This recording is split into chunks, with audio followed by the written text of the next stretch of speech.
I'm about to go level up, I cannot settle for nothing, I never been regular, always knew I could do better, I finally made it this far and I'm not looking back. They didn't see all the time that I put in, now me and the money are way too attached. Still reppin' 919, the city is mine and I put it all on the map. Coming for what I deserve, I put in the work, now I'm about to level up.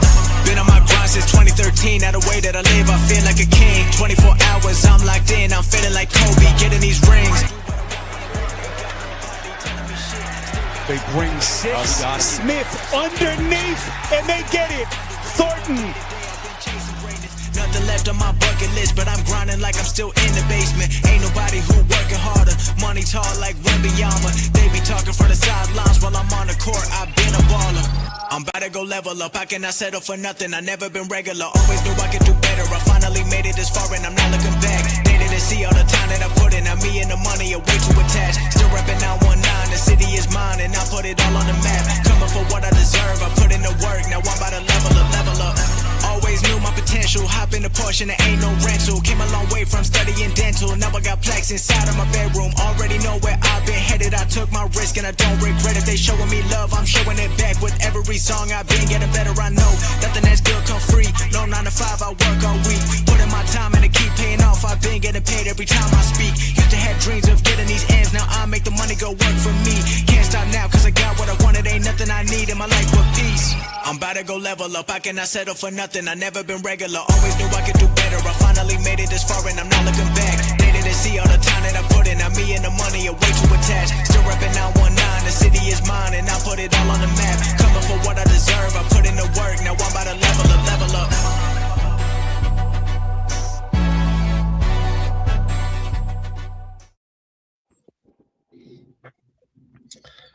Salute Raider Nation. Salute to the chat. Salute to the mods in the chat. Really do appreciate you guys. Salute to Lou Raider Town or Rose Town. Salute to Seth. Salute to Lucky. Salute to 831 Raider. Salute to all you guys, man. Really do appreciate you.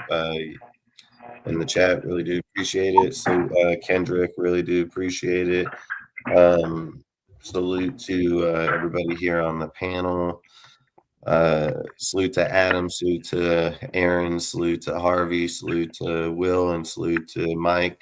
I really do appreciate all you guys. If you want to give a shout out, feel free to give a shout out. What's up there, rap? Body out there in Raider land is the #1 Raider stunner. What? Salute Dustin. Salute Adam. Salute Aaron. Salute Will. Set time Raider Mike. And I'm finally glad that we got our new coach now. So the search is over. The storm is past. Salute to the chat. Salute to, thank you, Dustin, Adam, Sacktown Raider Mike, William, and Harvey. Salute to everybody in the chat. Everyone that's here. Hey, great that we hired. Hold on. He's talking. Hold on. I didn't hear you. Aaron. I was done, Dustin. I was done. I'm good. All right, go. Oh, salute to everyone that's here. Thankfully, we got our coach finally. I was hoping that we were going to get him, and we did. So thankful that we finally got him, and we can maybe move on and actually have a bright future. Excuse me. Adam. What's good, Raider Nation? It's your boy RDZ. Salute to all y'all in the chat. Salute to Dustin, Aaron, Mike, Will, and Harvey. Klint Kubiak is our new head coach. It's going to be interesting. Maybe we'll be competing in 3 years. We just got to sit back and trust the process while he rebuilds our identity of this team. I will say the same thing. Salute Dustin. Thanks for having me on. As always, I appreciate it. Adam, Aaron, Will, Harvey, love talking to you guys. Love talking to you guys about Raiders football. It's always entertaining, and I learn something every time. Chat, I learned a lot from you guys too, man. The chat is awesome, man. You guys are diehards. I have much respect for you, chat. Thanks for being here. Hell yeah. So So Kendrick, you are right. I mean, I was just sitting there talking about it before. I was sitting there talking about it before the live started. That is, it's facts. They can't come up with the contract before the end of the year, and that's the biggest deal that'll come down. Everybody can have an idea of where they want to be, what things they want to be, but until they start on the 9th, they can't even have a contract in place. So the 9th will determine language in a contract, what somebody's going to get paid, all those things. But again, that's just what it is, because they can't have an incentive to tank the game for the Super Bowl or anything like that. So that's why they can't have any deals with any team, no matter what it is. That's why his won't become official until the 9th, and anything can happen, just like the Josh McDaniels with his wife type deal. You just never know. But from everything I've heard, man, like you can pretty much lock it in stone that he'll be our next head coach. I mean, outside of the contract, it won't be no different than the Harbaugh contract. When he went over to the Giants, he said that he'd be the head coach. It took a few days after they announced he'd be the head coach because of contract, language in the contract, things like that. So, yeah, it'll probably take him a few days after to be able to finalize the actual contract, but I do believe they'll reach one. And I do believe he'll be the coach, because from everything that's stated when they met with him yesterday, they said that it wasn't going there to pitch a head coaching job to them. They said it was a welcome to Raider Nation, basically party, to where they assume that he's going to be the head coach. That's why Arizona didn't even get the interview with them, and that's why they signed with Nick LaFleur. Mike LaFleur, yep. Instead of trying to even to Arizona. They even had a banner too, though, Dustin. Yeah, exactly. They had a banner that said "Welcome to Las Vegas." Exactly, and I feel like at the end of the day, I think the Raiders, like I said, I said it just this whole week when we've been talking about it. I said, from the reports that I heard a few nights before the Webb deal, I literally said the night that it came out, I was talking about Webb. I wanted him to be the head coach, and then I got told that he wasn't gonna, and that they were gonna seek after Klint Kubiak because it was Tom Brady's number one target. And then I was told even after that that Tom Brady may have had already a deal in place the first time that they Skyped on the meeting, that they've struck a deal with Klint. And I'm not saying like a full-on deal, but an agreement that he would be the coach. So I spoke that I felt like the interviews were more of him, maybe a list of people he had in mind, or even candidates to bring in case Klint didn't, it would be Webb. But I believe from the deal, like it's just like I talked about the day before they had the meeting. I said, if you see reports that come out that state that fucking Arizona is going to go hire Mike LaFleur, because I told everybody it was their number one candidate over there. I said if they announce that they hired him, the Raiders are hiring Klint Kubiak. You can just mark it. I mean, there's no other way around it. They would have came out and said that they were, they don't know where they're at. No, it's not. Every single place says they've locked up the 10th and final spot. You don't say that if you're just assuming, like from everything everybody's heard in all the meetings, he will be the Raiders' next head coach. Now, they probably already know that they're probably paying him $15 million a year. And everybody can have the negative thoughts about him or not, but I'm just going to say it just like this. He's easily the best play caller, somebody that's been put together. And I'm going to say it outside of Josh McDaniels, because Josh McDaniels' resume is high as fuck.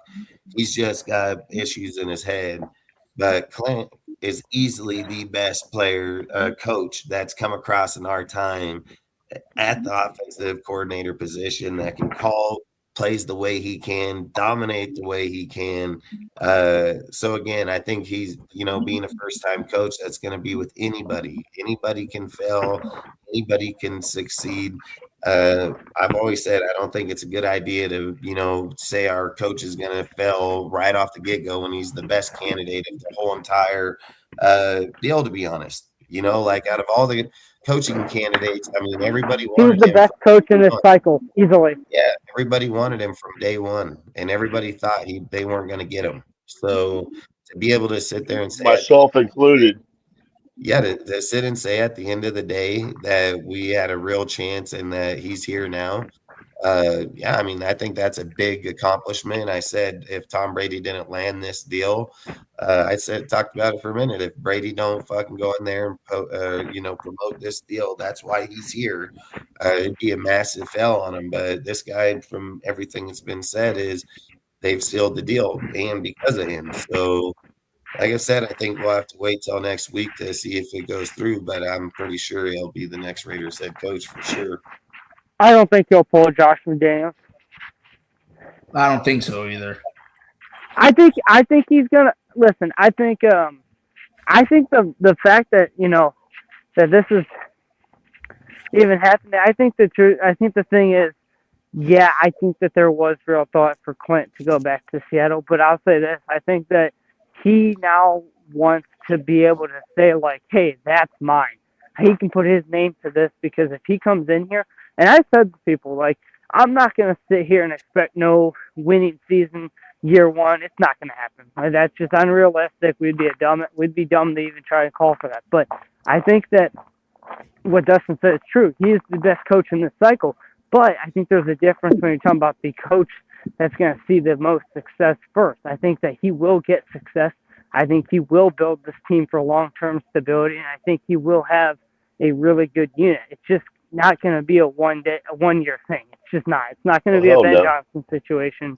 We'll be 2 years out, and then I think depending on who they're drafting and who they're putting in this offense with Fernando and them, I think depending on who they're bringing in for the offensive linemen and how they vision that and the whole defense and who they bring in coaching wise, I think he can bring real success here.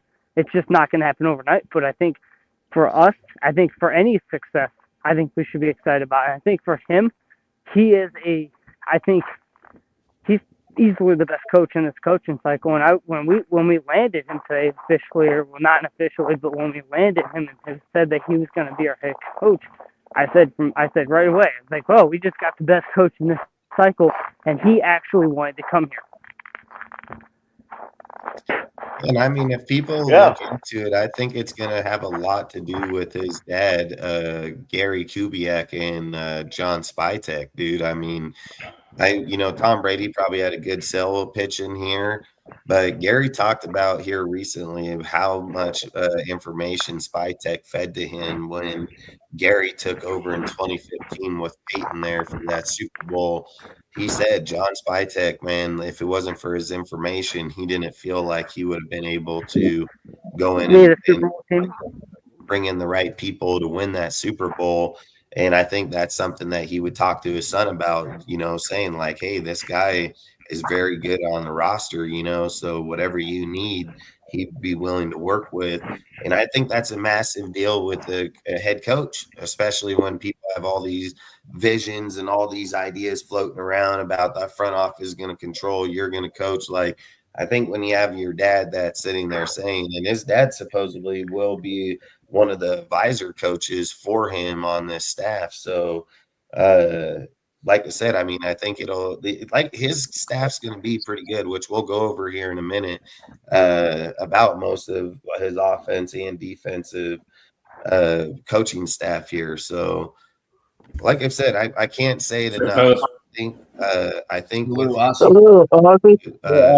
with him being able to pull off the Klint hire, especially out of all the teams, all the deals. I mean, it had to be known up front right away that Klint wasn't interested in some of those teams. That's why Baltimore and everybody was like, fuck it, we're just going to pull the gun now and not wait towards the end. So I've said, I think that first interview, Tom's locked it up to a pretty good point there, because what did I tell you guys the night before? I said, if I was Arizona, I would just stay in Arizona until they give you the call, because I don't think you're going to be flying up there. Like I said it the whole time. Like, I felt like he already had it. And from all the reports, they said that he already had it when they got there. So just like I say, man, I mean, if anybody's got a negative talk on this one, man, I mean, one, they're just a straight fucking hater against our team. And two, you couldn't ask for a better coach in this cycle, and especially for what we were doing. I've preached it for the last 3 months.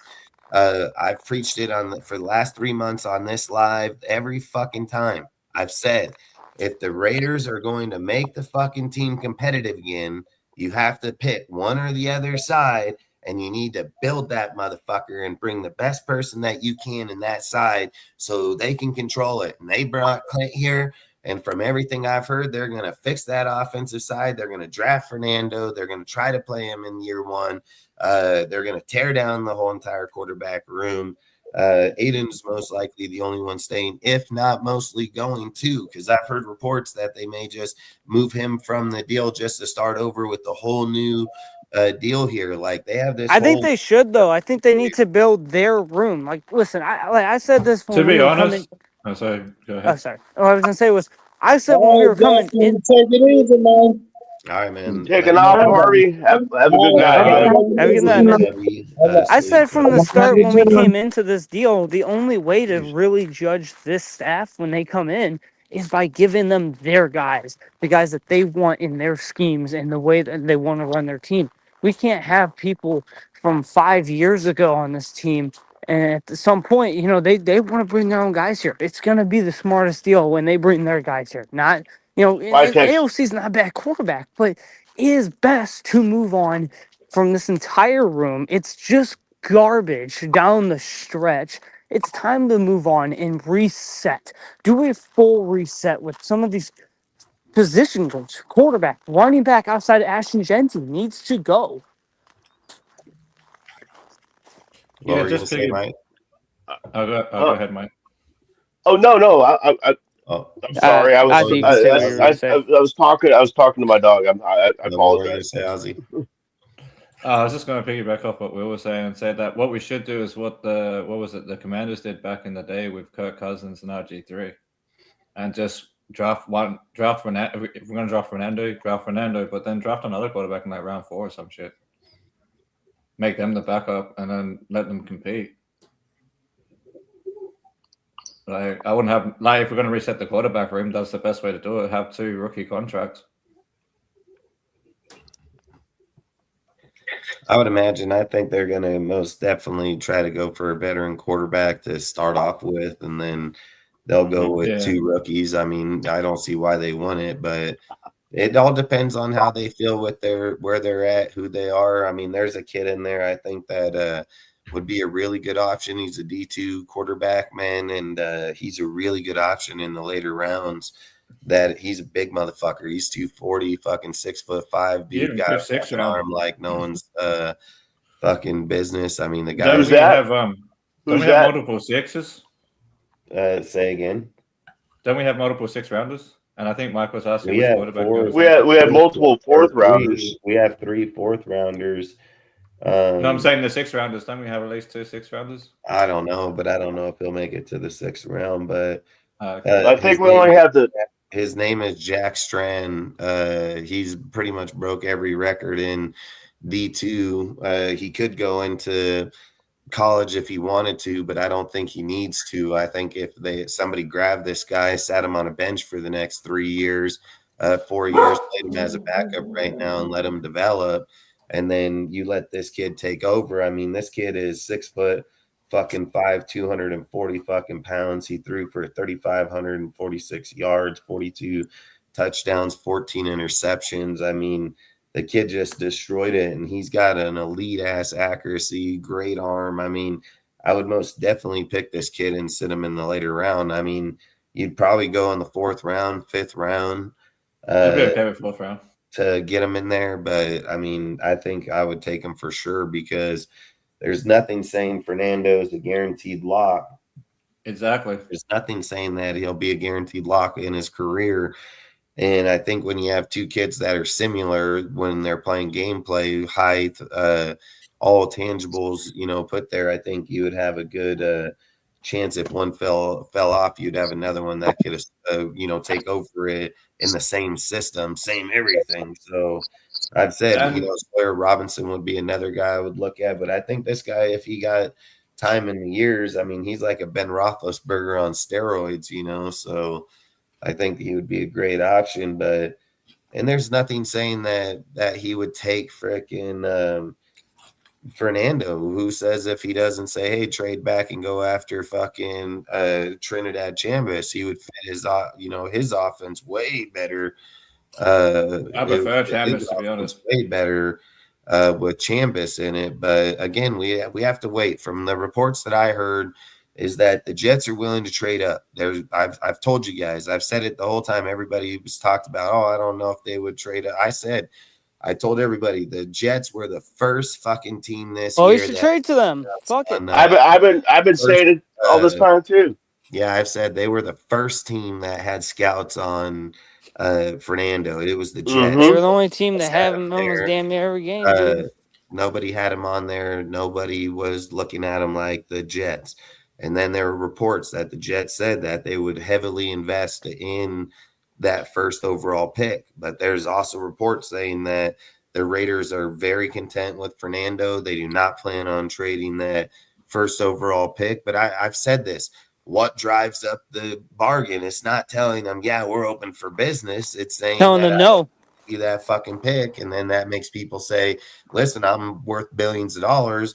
I can get that pick, so that's how you got to do it. You got to make these motherfuckers. Yeah, well, fuck, if they're giving up 3 first plus, dude, I'm trading that pick. I'm not getting out of there. We're getting both first this year with the and all 3 next year.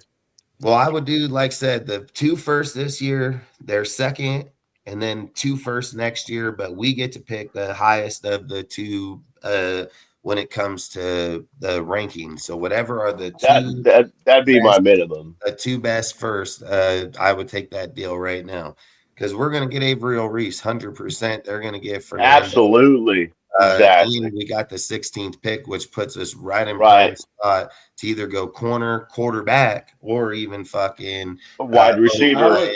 Yeah, there's wide receiver. I mean, there's numerous. What I would do at that point, because Chambers hands down should definitely be the second quarterback to go. What I would do, package that 16 pick with the second pick that we get from him and move up in the first and take Chambers. I thought Chambers was for sure staying in college this year. Nah, man, he ain't won that case, and from what I've heard, he didn't win the case. No, not yet. And he's going to the NFL. They're going to make a certain window, and then they're going to force him to declare. And then if he doesn't declare, then that's his fucking deal. But they're going to force him to declare at a certain point. And if you don't declare, he ain't going to play in college. So I thought the point where he had to declare is already passed. Nah, heck no. He can declare. I think he's able to declare until. Well, I can find that out for you just so we know. And he may have already declared. He may just be fighting the case from college. Yeah, he is. He's fighting that case because he wants to go back, but they're not going to let him. Right.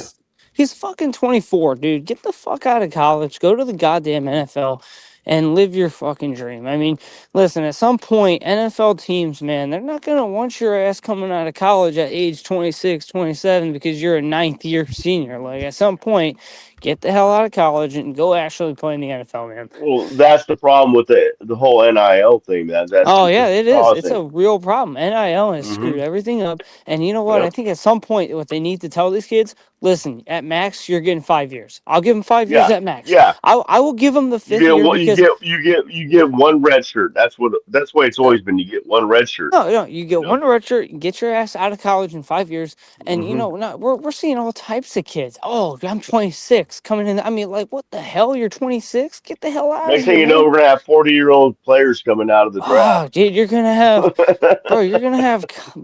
have kids coming out of college at the age of 29. They're like, I got years to develop. Yeah, years to develop. In 4 years, I'm shipping your ass off. So you better get on the field day fucking 1 because at that point you're useless to me. If you can't play day 1 and you're age 29, well, fuck, we're really screwed because you just went up and beat up on college kids all this time and you're trash. Yeah. Okay, well that's a real problem. But it takes you 9 years at a college level. But I think also, if I'm going to be real, the NFL is going to. I know we're exaggerating.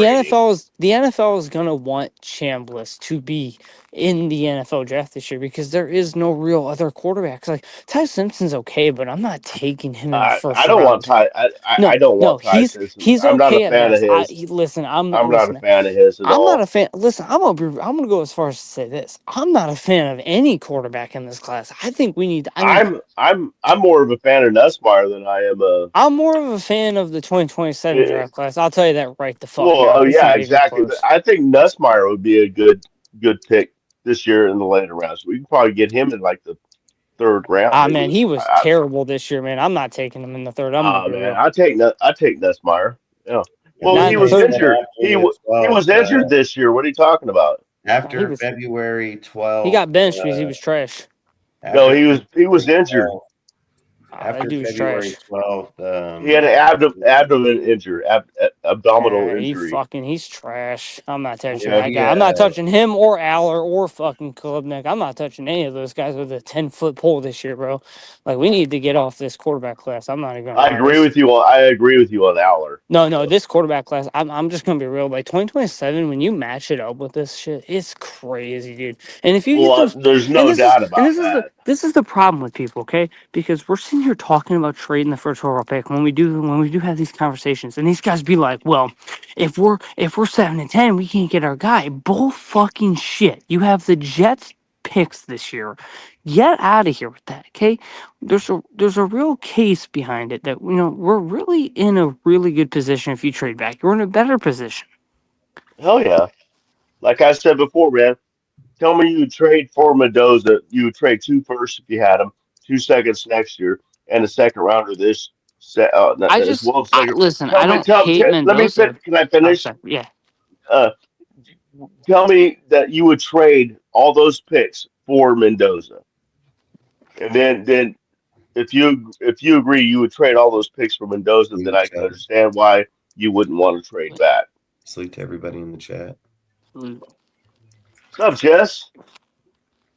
Yeah, I would say one Trinidad Chambers has until the 12th after his court date on the February 12th, so he can declare for the draft at any point after.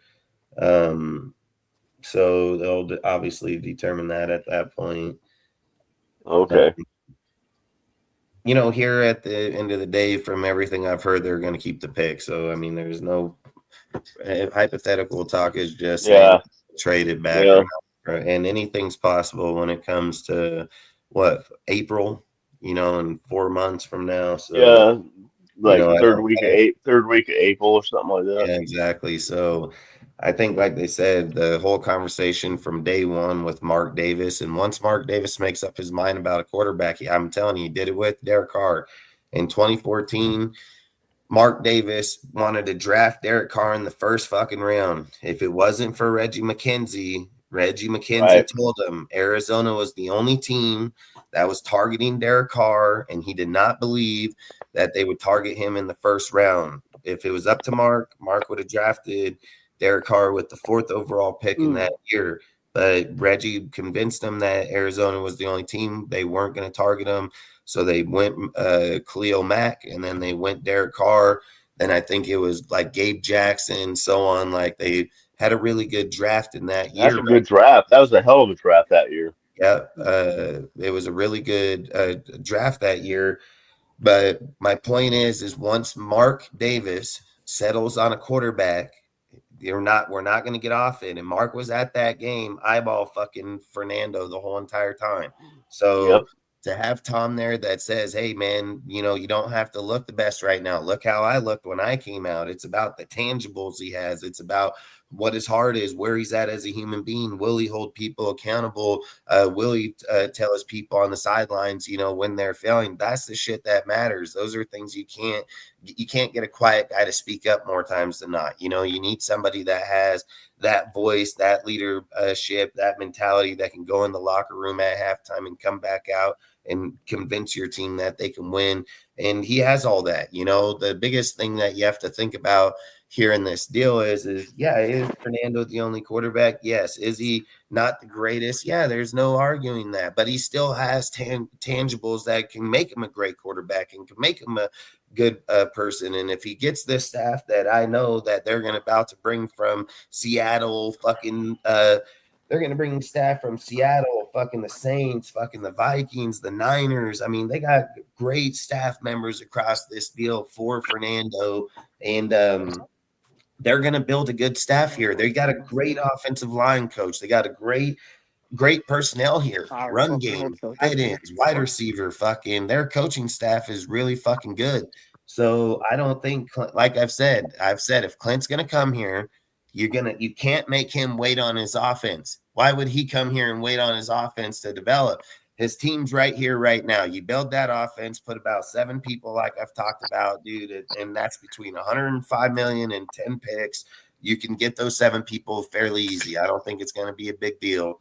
And from there, they're going to be able to assemble. Now, if he decides to roll with the veteran quarterback first year because Fernando isn't grasping in OTAs and so on, that's on Fernando. But I guarantee it, Clint's going to be ready to have a guy not only compete for that job, but probably get that job. So, and I've said it might be fucking, I have a good feeling it's going to be fucking Mac Jones, dude. He has a really good connection with Kyle. Kyle's not going to let Mac Jones go to a team that's not going to start him, dude. And why Fernando develops. I mean, Tom Brady has talked about not starting year 1 quarterback. He's mentioned it numerous times, so if they come in with the Clint, we could probably win year 1 with the right quarterback. But what I've said is the defense is so far off, unless Clint is scoring 30 fucking points a game, which is going to devote a lot of money over on that side of the ball year 1, then we're not going to win games. Because if you're sitting there saying, oh, Clint scores 21 and we're going to win, bullshit.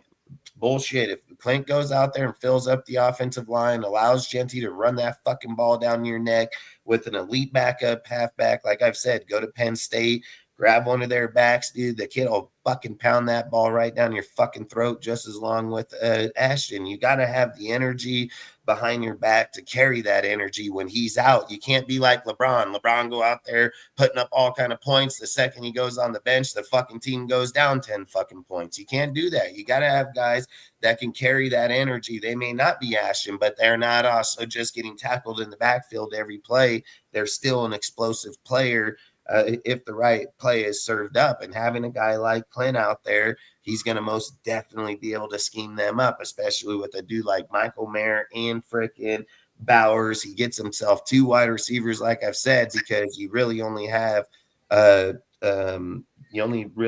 fucking Tucker out there that's more of the veteran guy at this point in his career. Besh can be a good player, but I wouldn't look at him to be your solid number 1. I mean, I'd make him a 3-4, like probably 4 with your 1, 2, 3 being people like Tucker and 2 other guys that play at a high level, like we talked about, the other night about maybe bringing Pierce from the Colts. And, I don't know, AJ Brown. I don't know about all that, but I would just say somebody that can compete in that first overall wide receiver position. So, like I said, if Clint does this roster right, we can most definitely be a very high competitive team offensively.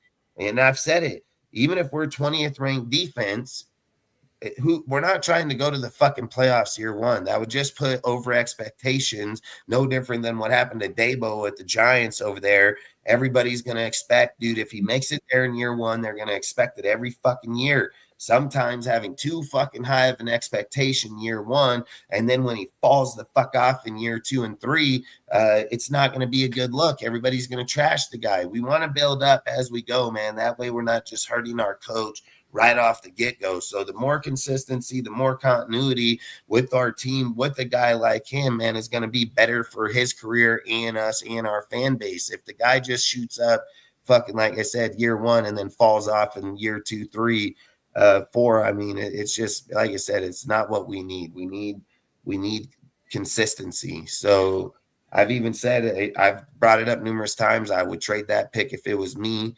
But I don't run the Raiders. But at the end of the day, if he decides, there's been talk about him saying that he would be interested in bringing his own people. So if he's interested in bringing his own people, that'll determine on who his quarterback is too. So, and if you look how they went in Seattle, they helped favor in Seattle on the defense. So, like I said, if he can get a guy like Averill Reese next to Max, man, that would make our team fucking elite defensively. Clint's going to be able to call a good game with a dude like Malik Willis or even Mac Jones. We're not trying to win 12 fucking games year one. You know, like we need to stay down, get wins so our fan base is like, hey, it's working, but also have good enough picks to be able to rebuild our team over the next 2-3 years, you know, through the draft. I mean, that's where you're going to build your teams, through the draft. So I don't think you just want to fuck yourself, jump in the playoffs, get beat out. That's facts. Flatek said as much. Yeah, you don't want to get beat out year one and go home fucking and then be in the 20-something fucking pick, dude, where you're still fighting for good picks in the draft. I mean, Spytek and them are good. Steelers. Let them be good up, you know, with some higher picks in the top 10 for the next 2 years, you know. But either way, you guys have anything you want to add on it, or what do you think? Yeah. I mean, how do you guys feel? Just what you were saying about the pick, and then also about like the whole like progression thing. Swiatek said as much about the Tampa Bay team that he helped build, that like most of their guys were guys that they drafted. So I definitely say like building the team through the draft is the way to go. And then also, I'm also on the boat. Like if we get Mendoza, we get Mendoza. But I'm still in the boat of like it's better to trade down. I think we're too many pieces away to just go and get a quarterback. And then like if we get the quarterback, then people are going to expect people to start winning sooner than what they should be. And then also, I feel like if you get the quarterback this year, then Kubiak is tied to that quarterback this year. Like his career as a Raiders head coach is tied to the quarterback. Whereas if he goes and trades down and then gets Reese and blah, blah, blah, it's like you're giving the coach an extra year of leadway. So I think that's just a myth. I mean, if you're failing at your job, I don't give a fuck if you draft the quarterback or not. It'd be smarter for the coaching staff to move off that guy so he doesn't hinder his coaching development over the next few years. So I get that some people bring up that narrative because if he drafts a quarterback, he's going to have longer time.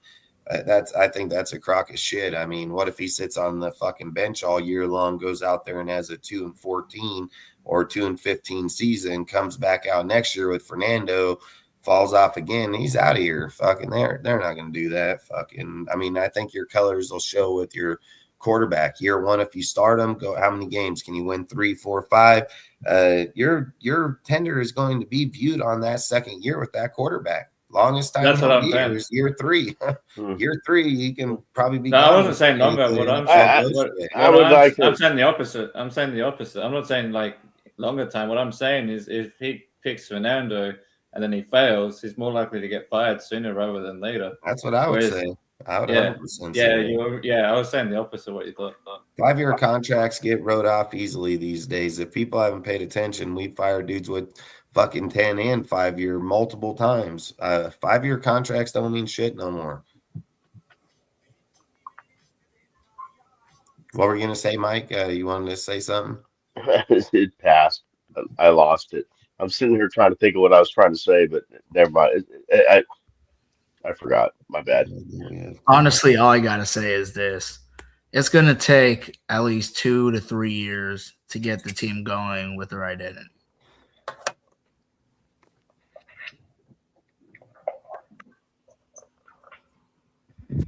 It's gone. I mean, if we're just being real about it, for them to come in, establish their system, establish their people, it's going to easily take just a year of doing that. Don't get me wrong. Like I've said, I can see him Silas. Appreciate you, bro. I can easily see them going out and winning, you know, anywhere between 5 and 8 games. I'm not going to argue that. Even maybe 9. What I would say is until you're competitive in the vision to be like competing for a playoff spot, that means something. I would say probably year 3. Like if it comes up year 2, great. I mean, I don't see what the argument is if he comes up in year 2 and he's having success, that's great, dude. But I would say like we should anticipate anywhere as soon as year 2, but not until year 3. You know, like we shouldn't be trying to hurry up him to only fail. We're not going to get a coach of his. If I'm being realistic, if I'm being realistic, the projection should be kind of what we had with Gruden, which is like year 3, 4. I mean, we're just because Gruden's like an offensive genius, really, and he had a top 10 offense, and we still didn't make the playoffs until year 4. So, well, we also can't have him walk in here and we're just like, oh yeah, give us 9 wins year one. That's unrealistic. Luke Ricky White. And it I should be don't. 3 or 4 this year, maybe 5. I think he can get us 6-11 year one, and I'd be perfectly fine with that. I said this, like, I don't think us to sit here and want a 9-win season year one, because then, like you said, Dustin, what happens? Oh boy, everyone's like, all right, next year 11 wins. No, you gave us 5. No, you gave us 7. Oh, that you fell off.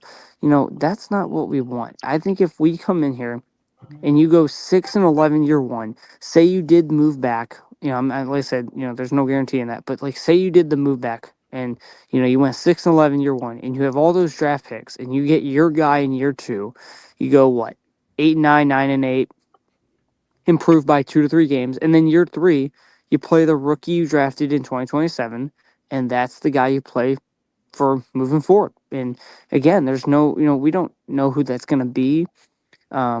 We're not in the room to discuss, who Kubiak wants specifically, because again, there's nothing that states that Kubiak himself wants Mendoza. There's nothing that states that. And Kubiak, there's no way that Kubiak came here just for Mendoza. There's other guys that he probably has on that list that he would easily take. And I think I think it's scarier if he gets the guy he wants. Like if there's a specific guy that he wants other than Mendoza and he gets his guy, there's no telling the ceiling he can put on that team because of his offense. The offense alone in Seattle in multiple games has gotten them the win because they're scoring 35, 40 points. And I talked about this with Dustin too, is in some of those games where they score those 35, 40, they have also had 2 to 3 turnovers in some of those games and simple errors. And I'm like, hey man, if he didn't make that mistake, they probably score more points. I mean, what the Raider Nation is looking for, what we're looking for on this panel, I'm sure, at least what I'm looking for, is I'm not going to say a number of wins that I'll be satisfied with this year. This year is it's like I just want to see progress. I want to see, a team that shows up that looks like they want to play football. That the offensive line that can read gimmicks, and react and actually block. See teams that are communicating with then the wins will when you start getting that stuff. If your team is communicating well and everybody knows what everybody's doing, then the wins are going to come. So I don't really care if we have 5 or 6. Well, I care. I mean, but I mean, I think if we had a 5, 6 win season this year, I'm fine with it. But the main thing is, I'm not looking for wins. I'm looking for to see what the team looks like, what the eye test is. That's what I'm looking for to see, and that way we can evaluate what the coaching staff is actually doing is by how the team is actually playing, not by wins or losses. Development. Because if you lose a game when you just get, they were the better team, that day. I don't mind that. I mean, that's the thing. It sucks, but if they're just a better team that day, because it's going to Yeah, take us a couple of years to be the better team. So I mean, so this looks, you.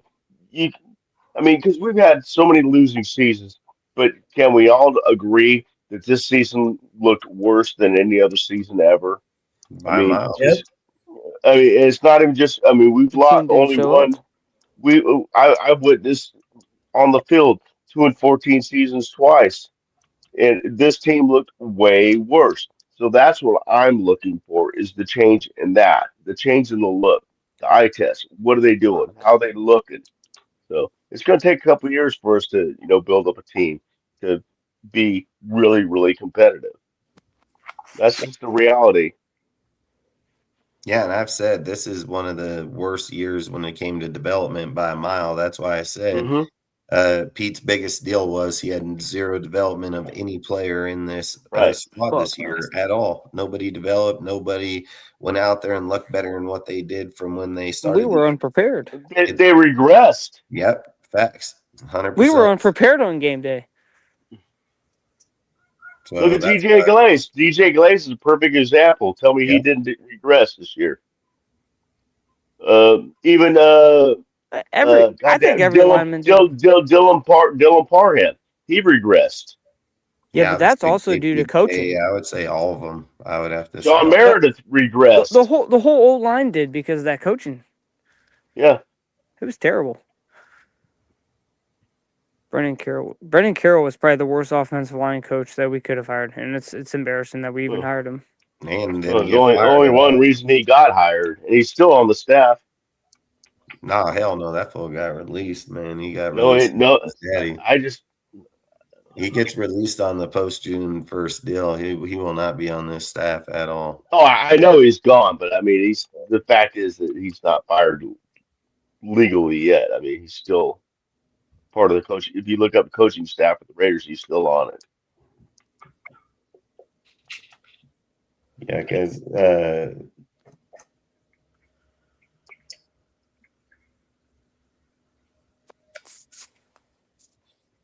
What you mean? He's gonna be the next offensive coordinator? No. Shit, we're saving him, man. We need a good water boy. We need a really good water boy. We need with a wooden spoon and everything. Oh my God, I would need a bullet with my name on it if they said Brendan Carroll was our OC. I need a bullet in my head if they just named Brendan him, Carroll is as a Brendan water Carroll boy. is not on the Raiders coaching staff no more. Oh, he's not anymore? Okay, cool. That's He's good to been hear. released. Brandon, Nate, and Pete all have been released from the Raiders. Oh, what? Thank God. Does anybody figure out what Nate's done? What Nate's job was, or what He was the did? QB coach, wasn't he? No, Yeah, he he was wasn't. a QB coach like Greg Olsen. He was like I thought he was like an assistant to an assistant QB coach or Yeah, something. he was a QB coach like Greg Olsen was to them in John still. He's just he just helps develop the deal. He's not an offensive coordinator. He's just a quarterback. Yeah, he failed at his job too. Our quarterback development was trash. Yeah. Okay, we had all the Carrolls. What was offensive line coach? Offensive line sucked. This will be I'm pretty sure. I mean, like I'm pretty damn close to his staff. I'm almost sure, but there'll be some guys that'll stay, some people that'll go. There'll be some people from the Raiders that'll stay here. But long story short, so we can start out with his offense. So basically, obviously, Klint Kubiak will be the head coach, offensive coordinator, but they're going to bring in on the offensive side of the ball. His offensive coordinator, run game coordinator, will be Rick Dennison. He's a veteran coach with deep Kubiak family ties, worked exclusive with Gary Kubiak, followed Klint from the 2024 Saints to the Seahawks, reported as the highlight man as a sure bet for stability in the zone run scheme. And this is why I've said, when you get a coach like this guy, I've said this, why you can bet that I would not doubt if Klint and them decided to trade Colton or anybody, but I think Colton will stay here.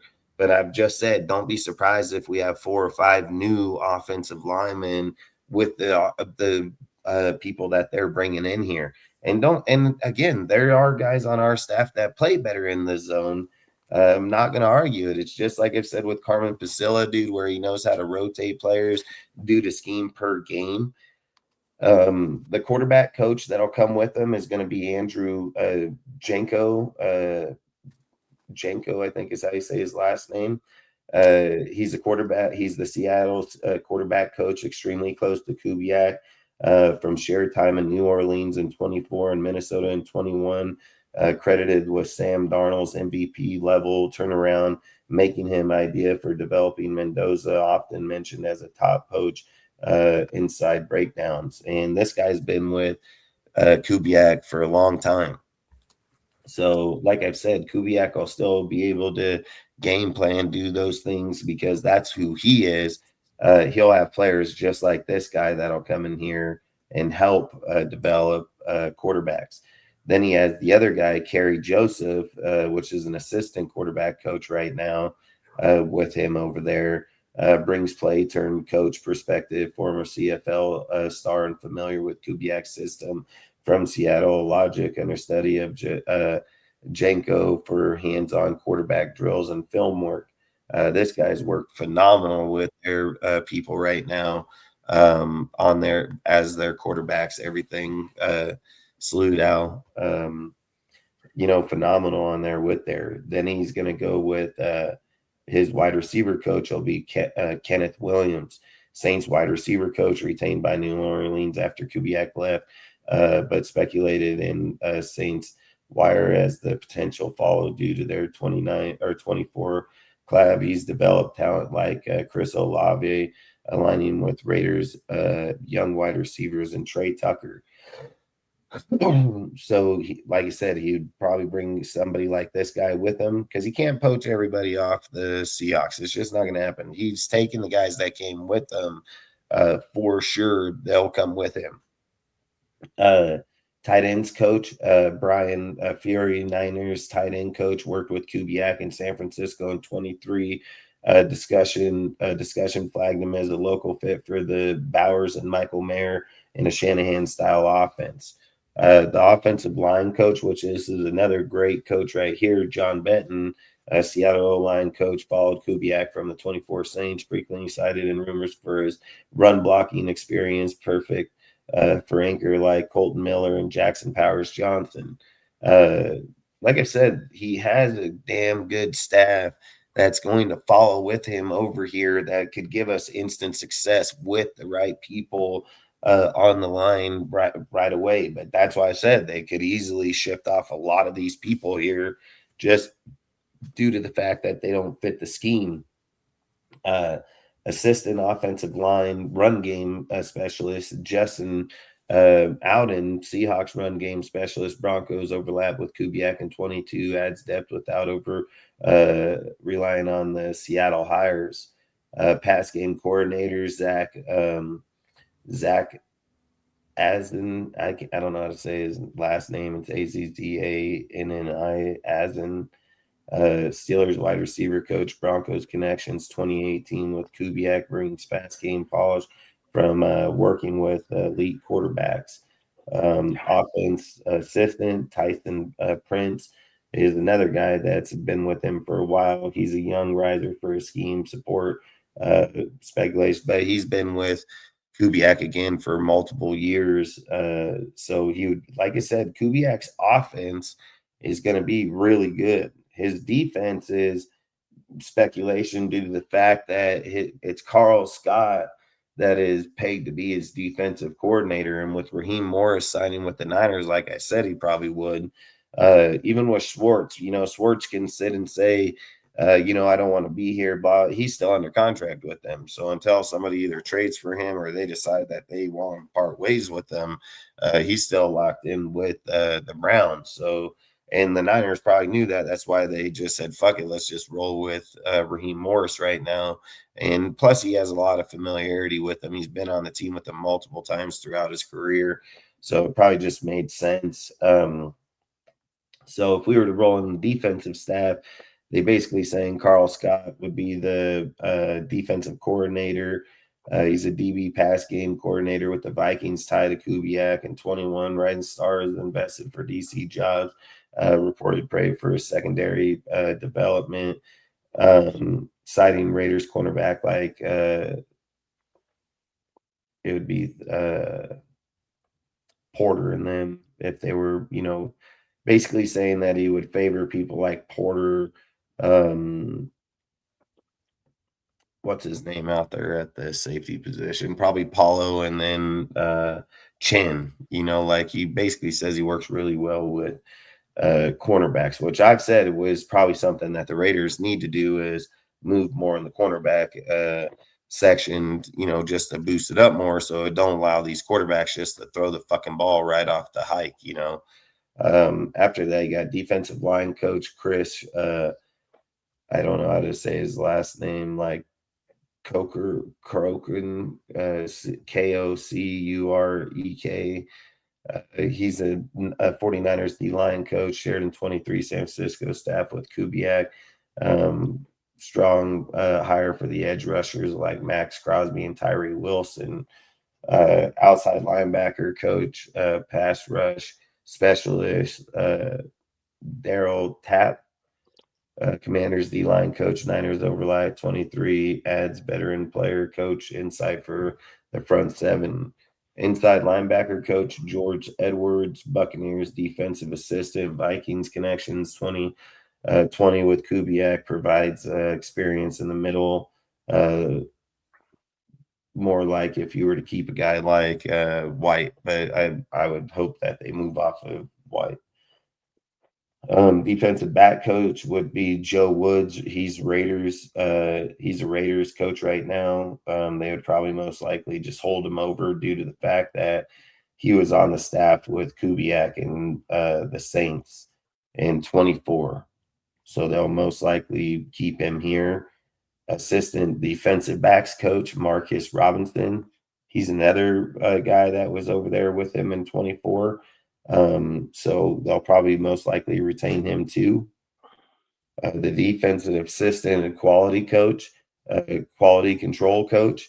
I've said I wouldn't mind this guy being our actual defensive coordinator over Carl Scott, which is his name's Nick Rallis. He was the defensive coordinator for the Cardinals, but he has connections with them through the Vikings and everything, and he has a really good connection. They're probably going to move off of him due to the fact that Mike LaFleur just got hired as Arizona's head coach. He's probably going to want to bring in his own people, so I can see him coming off. And if they could go one of two ways, he could either be the defensive coordinator instead of Carl Scott if they didn't want to go that route, which isn't a bad deal because he's obviously called his plays. He knows how to call plays. He's 32 years old. He's a young upcoming genius.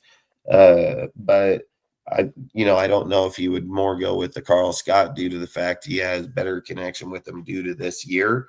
So even if you were to put Nick Rallis on, like I said, a defensive assistant, quality coach, control coach, he can help develop into Carl Scott. And if Carl Scott don't work out, you can just flop him around right away, or you can do the defensive back coach. But I think the Marcus Robinson would probably make more sense of connections. So you can have everybody on there. If you move the two around from Nick and Carl, he would go to a DB coach. Then you would lose Marcus Robinson, which I think is a good defensive back coach. So like I said, I mean, he has a really good squad. Even if he was to get half of the names that I named here on here, he has a really good squad. The offense is most likely going to happen. Those are his fucking guys. So I've said it.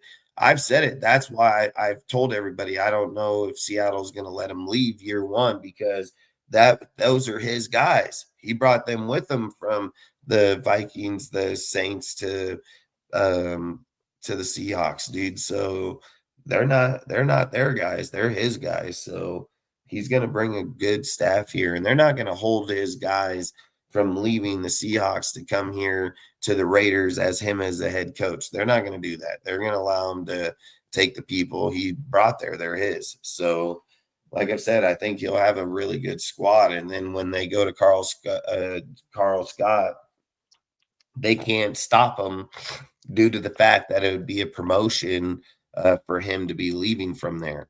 And then Carl Scott has connections with that team, just like Kubiak does. So they're going to be able to bring other coaches with them. So like I said, they better win that Super Bowl this year so they can entice more people there next year. But there's going to be a big group of them leaving to come to the Raiders, and people say like, oh, well, haven't you learned what Pete did and what Kubiak's about to do is two totally different fucking things. So, and I've said his staff will consist more of Raiders, the Broncos, Saints, Niners, all kind. I've said his connections go deep, so he's going to be able to have a pretty good squad. And again, I'm not Steve Wilks. Steve Wilks was brought up as an advisor coach that can come in here that can also be on this deal to make sure like they have they have Brian Callahan coming in as an assistant head coach due to the connections with his dad and everything like that. They have numerous people that have connections like Edgar Bennett, numerous guys. And then, like I said, they have a bunch of names that are from other organizations that'll also bring them in with them. So, like I said, his squad's going to be nice. Like he's going to have a nice squad, but it's just how long is it going to take to get it to go? And again, I think his expectation should be at least the first few years. But I mean, like I said, I don't know how they'll feel about going with Max because I've said there's a good possibility no matter what coach they bring defensively, there are more defensive back coaches that are in there, and I'm not going to sit and say that they're not going to keep Max or anything. I'm not going to say that. What I'm going to say is like they might look at developing the defense in a different way than what's been done here before. So, and that's pretty much what I think. But you guys are free to whatever you guys want to say. Good night, Yonder. Yonder's leaving, so good night, Yonder. I think that was mentioned. So Yonder. Still there. What do you think of the hire, Mike? I love it. I love the idea of it. I love the fact that that wide zone, the scheme that he runs for the running game. I think will benefit Ashton Genty. It'll give him more chance to survey the field and find openings to cut back into, and I think that will serve him well. And with I know we tried the zone last year and it didn't work as well, but I think with this coaching staff, that they're going to. Well, I mean, it's still yet to be seen who all we bring on, but we've seen Klint Kubiak's play development, his calling, his schemes and stuff to know that it's only going to benefit us, and so I'm very happy with it. Very happy. I doubted it at the beginning, and it started becoming more and more and more real. And so I'm just happy it happened, and I'm still holding my reservations till I see them behind a podium and shaking hands at a conference. Well, I'm Yeah, I curious mean, to see who he brings on. But okay, I'm sorry, I'm done. I think that those are great points, Mike. I feel like the same way until the ink is dry and everything right, until he's at the podium. Like Mm-hmm. that's when we could celebrate. I also think we just got to be maybe because I've been beat up as a Raider fan so much the last couple of decades. Like I just want to see it on the field first. I want to see the product on the field. And to be clear, I'm not expecting 10, 12 wins like his first season, but I definitely want to see a team that's competing, a team that's playing with heart. Because last year we didn't see that. At least we could have said. I think we could all say with AP, at least the team was playing with a little bit more heart. Our team was like absolutely heartless last year. So, I definitely want to see improvement like year one, but, I definitely want to make sure that Raider Nation has its, that we have our expectations tampered. Like this dude's not coming in. I mean, I wish he would pull like a fucking Ben Johnson and winning, like 11 games his first year and turning shit around. But, I think the reality is it's going to take some time and we just got to be patient. And, if it's 4 wins or 5 wins, but the team's showing like market improvement and we're competing in each game, like that's successful, So I think we just gotta be patient as fans and look at the product on the field. And if we're competing, I think that's a success. Because it's also a tough division. We got to keep that in mind. Three out of the four teams made the playoffs. Like we're sort of, we realistically, like we're behind the 8 ball here. We have 3 playoff teams in our division, and we have a lot of catching up to do, and we're not going to do all the catch up in one season. Hopefully we Oh do, no. but realistically, we don't do it in one season. Hopefully, I'd like to see at least one division win, man. Maybe 2 division wins. That'd be nice. Hey Martinez, I was fucking passed out, bro. I went and fucking sat on fucking bed back there. He was out like a light, man. I was so baked, bro. I laid down on that motherfucker. I passed out. And then Mike was I heard Mike saying something like, "Is he asleep back there?" And I then tried calling you on IG. I tried calling you on IG to wake you up. I heard the calling, and then you guys left, and then I showed up like 5-10 minutes later and shut it off. I was like, I was out. So Dude. the- I was out. and Well, I then had to kick myself off the show to try to call you, and then once I tried calling you, I couldn't get back on the show because you weren't there to get me out of the backstage. So yeah, I ain't it gonna ended lie up. to you, man. I was out when I came in here. When I came up to shut it off, there was still like 10 people still in the chat. Yeah, we carried it on for about 15 minutes because first we heard this breathing. We're like, because we were like going, is I think it was me and you, wasn't it, Aaron? That and Ozzy around too. Ozzy was still around too and for a Ozzy bit. was still around at that time, and we're like going, whatever happened to Dustin? I said, I don't know. I remember hearing his wife talking, so I thought they were talking, but it's been a while. And later you hear this really heavy breathing, like deep Hey, breathing, and then all of I'm a a sudden he started getting louder and louder, and then it turned to dude, you were fucking sawing some logs, hey, man. I'm telling you, man, it was loud. I have a guest bed right here, dude, and I'm not gonna fucking lie to you, dude. I Yeah, was out there talking to my woman. I came in and I sat down right there, and I was like, "Fuck it," they're all yapping, like all you guys were all talking. So I was just laying there thinking, like, "Fuck it, I'll let them talk for a while." Dude, yeah, I mean, I went out quick, bro. I was out.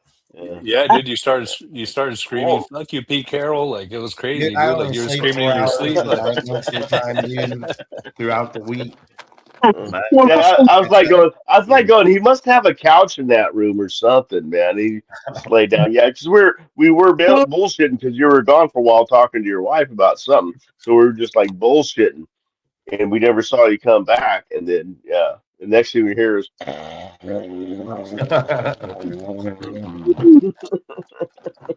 ain't gonna lie, man. That was out.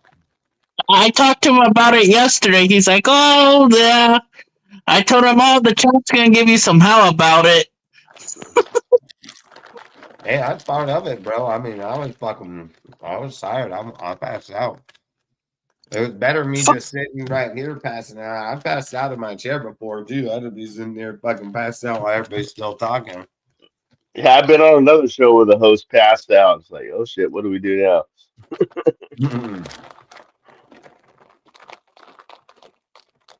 Um, So, what is it that you guys are excited the most about the Klint hire? Like, what are you guys looking forward to? Like, what do you want to see them do? the motions. I can't wait to see when they do the motions because he brings a lot of motions. That's a Motion, good point. I bunch think of to them. Mike's point, the run game, like a more creative run game. Hey, Uh, hey, that thing. I think his 4th and 1's gonna be Brock Bowers at quarterback. That's what he does with his with the starting tight end, AJ Boy or something. Their starting tight end over there. He uses him at quarterback for the 4th and inches or third or whatever. They don't use the quarterback for that play. What do you guys want to see them do through free agency? Like here in the offseason, oh, like what's something that you want to see stand out? Oh, Like first I up, didn't get to answer the last question. oh my bad. That's all right.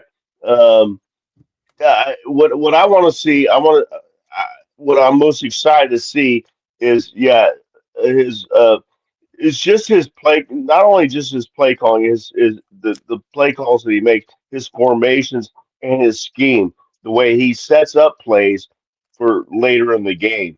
It's not so vanilla like we're all just all Raider fans that have any knowledge at all can watch a Raider game and go, oh, I already know what they're going to do on this play, and we're right 90% of the time. I want to see something that whoa, I wasn't expecting that, and that's what I'm most excited about seeing. I mean, that's facts right there. I mean, that you want to see something that people can't lock in on. Right, who's the goddamn Obviously, quarterback every once in a while, for Christ's sake? facts. Ozzy, what do you think? Sorry, I had to unmute my mic. Yeah, I kind of agree with what Mike's saying, but then the other thing when you asked about free agency is that I want to see him address the offensive line. Like, it's all well and good to draft some guys behind him. I don't mind doing that on top of it.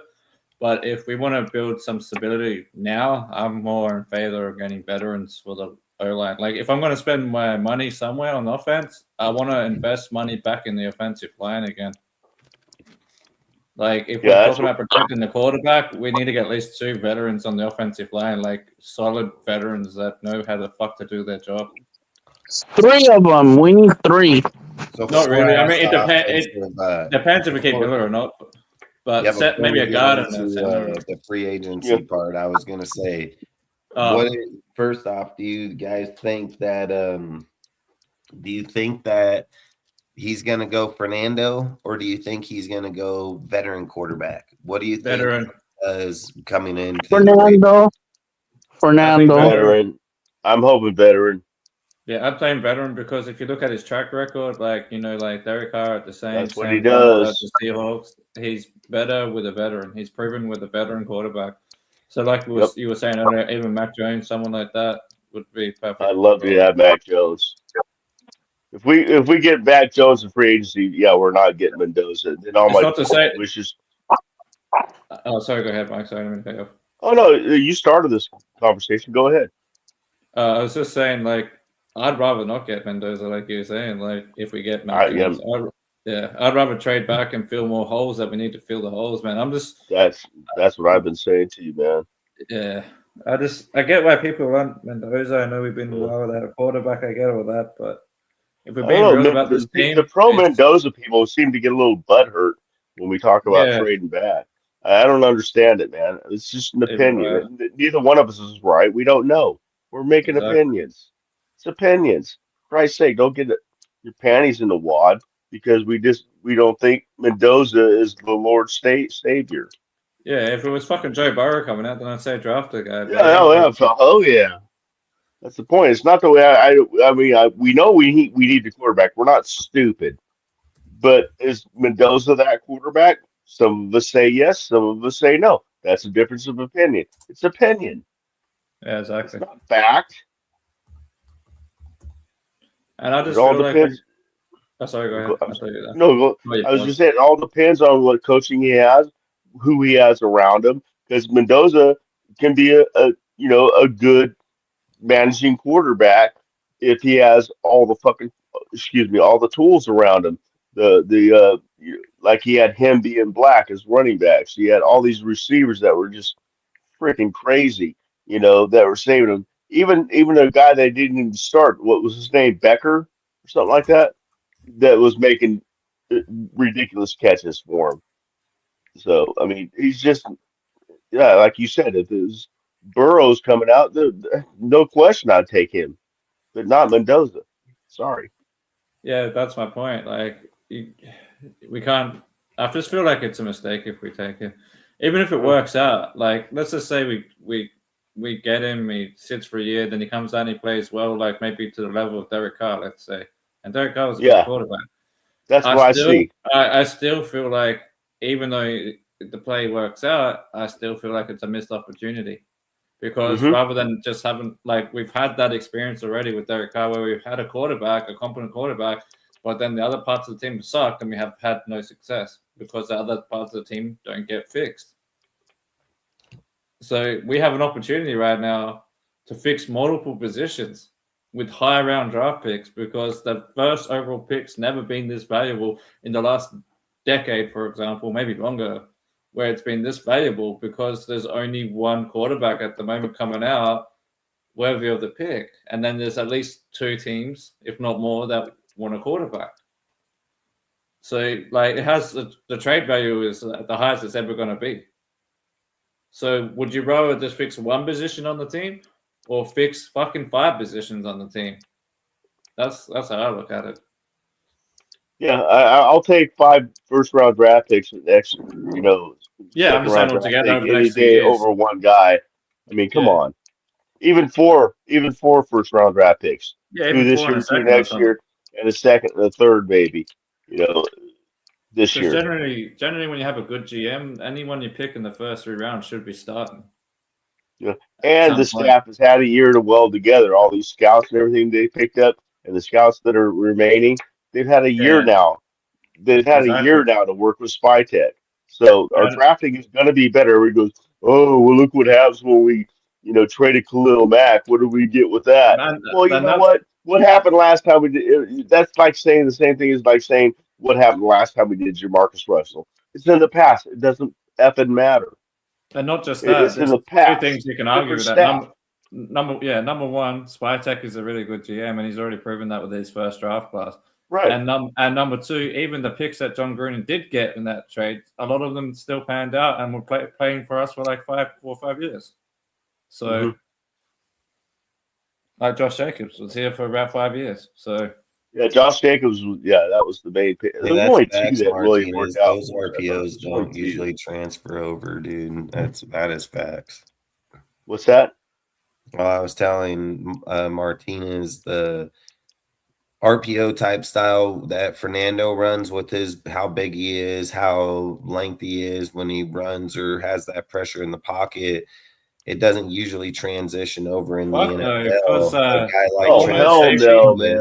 A guy like Fucking Darwin Jones come down, fucking blew up. A guy like Trinidad Chambers, now him running that type of system most definitely would transition into the NFL. Quicker guy.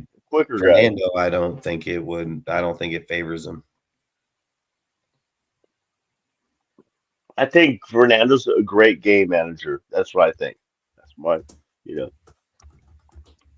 And I know I'm going to be hearing it because I'm already hearing it from certain people, and I'm on just in a chat on another channel. People give me shit for my opinion. It's like, hey, it's my opinion, man. It's an opinion. But people get butthurt, man, over opinions, man. I don't get it. I don't get it, but it's kind of people just lock in on one dude and then they can't see the rest of the draft board of possibilities. Right. Yeah, and then they'll just pick apart. They'll hear half of what you say. You'll say, "Oh, I think Mendoza might be decent in the NFL." They'll forget that part, and all they're going to hear is that you don't want Mendoza, and you're an idiot.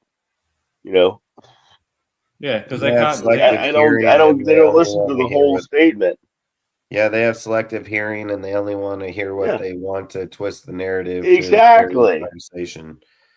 They're like I've said, Raider fans are fucking half retarded, dude. They always try to say, like, when a conversation pops up, they're like, how can I change the narrative on this to say this? I mean, listen, no matter if they change the narrative, they just look like dumbasses when someone goes back and watches a video that does not get deleted and you can't change or edit that this motherfucker just straight flipped the whole conversation to shit nobody even said. Like people look like absolute fools for that shit.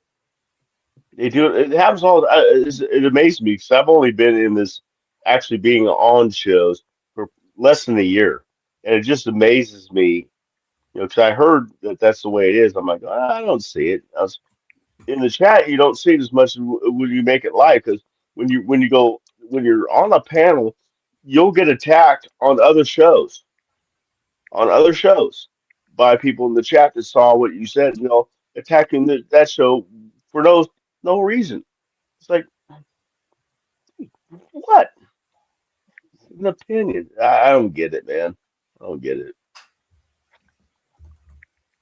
Yeah, and other people's shows. I mean, that's why after I went on them for a long time, dude, and fucking was on them and listened to people and like, I'm always open to debate. I've always said I don't think I'm the smartest of it, but I'll debate a motherfucker if he thinks he knows. And if I know, then fucking bring your argument. But when your argument eventually turns into you being on your knees with fucking knee pads, dude, that doesn't validate the conversation of the player or their value to the fucking team. And the thing I've found out over the last few years with a lot of Raider content creators is they are biased as fuck when it comes to individual players that are on the Raiders, and it don't matter what the fuck their name is. I've said it. I've never seen so many fucking people get on their knees for players in my life, dude. Like, that's not how teams are made. That's not how you win championships. That's not how you bring continuity, consistency, or anything. If you have a player that is supposedly your fucking leader and he's one of the best in the NFL, but you're only getting 3 fucking wins in a year, where's the leadership? You know, like where's the fucking part of that defense being held by him? You know, that's not how it works. If a quarterback is the leader and he's thriving, they're winning because he runs the base of the offense, which puts up fucking points, you know? So I've said it, we're not in a defensively ran league, and all our fans will fucking hold on to somebody that has good draft value that can build up our team right now. And it's not even that. I've talked about people, a lot of these guys, about Josh Jacobs, fucking Renfro, fucking Waller, Derek Carr, fuck everybody. I've told them everybody rents the fucking jersey regardless of your feelings, you know, like that's the problem with a lot of content creators, dude. They just fucking, I'll tell you what the biggest problem is. They don't do content for the right reasons. See, when I do content, I come on here, I'm not here for your money. I'm not here for your view, your follow, anything of that. If you want to come here, talk fucking football, have a good conversation, debate your facts versus my facts, and then let's see what happens in time. I don't think there's any issue with that. But when people come in and start telling people that, oh, this is fucking narrative and it's not even true, like, and you start hating on motherfuckers and you have no argument to back it up, I'm not going to deal with that on my channel. I'm just going to get rid of that motherfucker. I don't need his shit. I don't need his fucking super chat. I don't need that motherfucker on my show being toxic to the fan base, dude. Like, you don't keep people like that around. But you know what the other content creators do? They need the super chat. They'll let a fucking guy down him because they need that view on their channel so they can get monetized and all this shit. It's just a bullshit fucking game for them dudes. And there's no structure in there. If you had that structure, you would fucking hold those people accountable. And then fucking when those conversations come, it's one thing when it's an opinion. It's another thing when they try to force it down your fucking neck like it's facts. That's toxic as fuck, dude. That's toxic as fuck when you're trying to build your fan base and your team up over the last 25 years that's kept on fucking picking the wrong people, the wrong type of stuff. There's nothing wrong with the debate. There's nothing wrong with one person liking one player and another. Talk it out. Let's see why you like them. Let's find out. Maybe I love that. I love that know? kind of stuff. That's what I Exactly. started doing this stuff for, was to doing the debates, intelligent debates where you're not, mocking the other person or bringing the other person down. You say your point, and the other person says his point, and then at the end, if you still disagree, you agree to disagree, and no harm done. At Facts. least you got to at least listen to the other person. That's the thing. Listen to the other person, not part of it. Listen to the whole statement. You know, then you can either agree or disagree or say, I still disagree. I see your point, but I still disagree. Fine, no problem, man. We're all individuals here, man. Yeah, and if people are afraid to talk about trading the first overall pick in a hypothetical conversation, then you're not Right. fucking here to help build the team to begin with. You're fucking locked in again. Like I said, dick sucking a player you didn't even know until week 8 of college fucking football. You had no fucking idea who he was. You had no idea what he did. And the only few people that would know who he fucking was or did if they were Cal Berkeley fans. And it's just fucking Right. facts, Which dude. I won. Which I Yeah, won. which is facts. So it's not like he's a guy that's been widespread across, dude. Like when people refer him to Joe Burrows and Andrew Luck, they were known from day one, just like Archie. You can't make comparison like that with Fernando. You're just fucking lying to yourself and everybody else you're having that conversation with that knows who the fuck he is. Is he good? Is he got certain qualities like I talked about earlier that Tom may like that he can mold? I'm not going to fucking argue that. I'm not Tom. I didn't win 7 Super Bowls to fucking tell you that he sees with him. Tom will tell us all. I don't fucking know the argument to that conversation, like I don't, and I'm not going to, because like I said, I'm not Tom. So at the end of the day, if Tom feels that this is the guy that's going to lead the fucking Raiders into fucking, the next 10 championships, or him and Klint have talked about, let's trade that pick and get a quarterback next year. We don't know.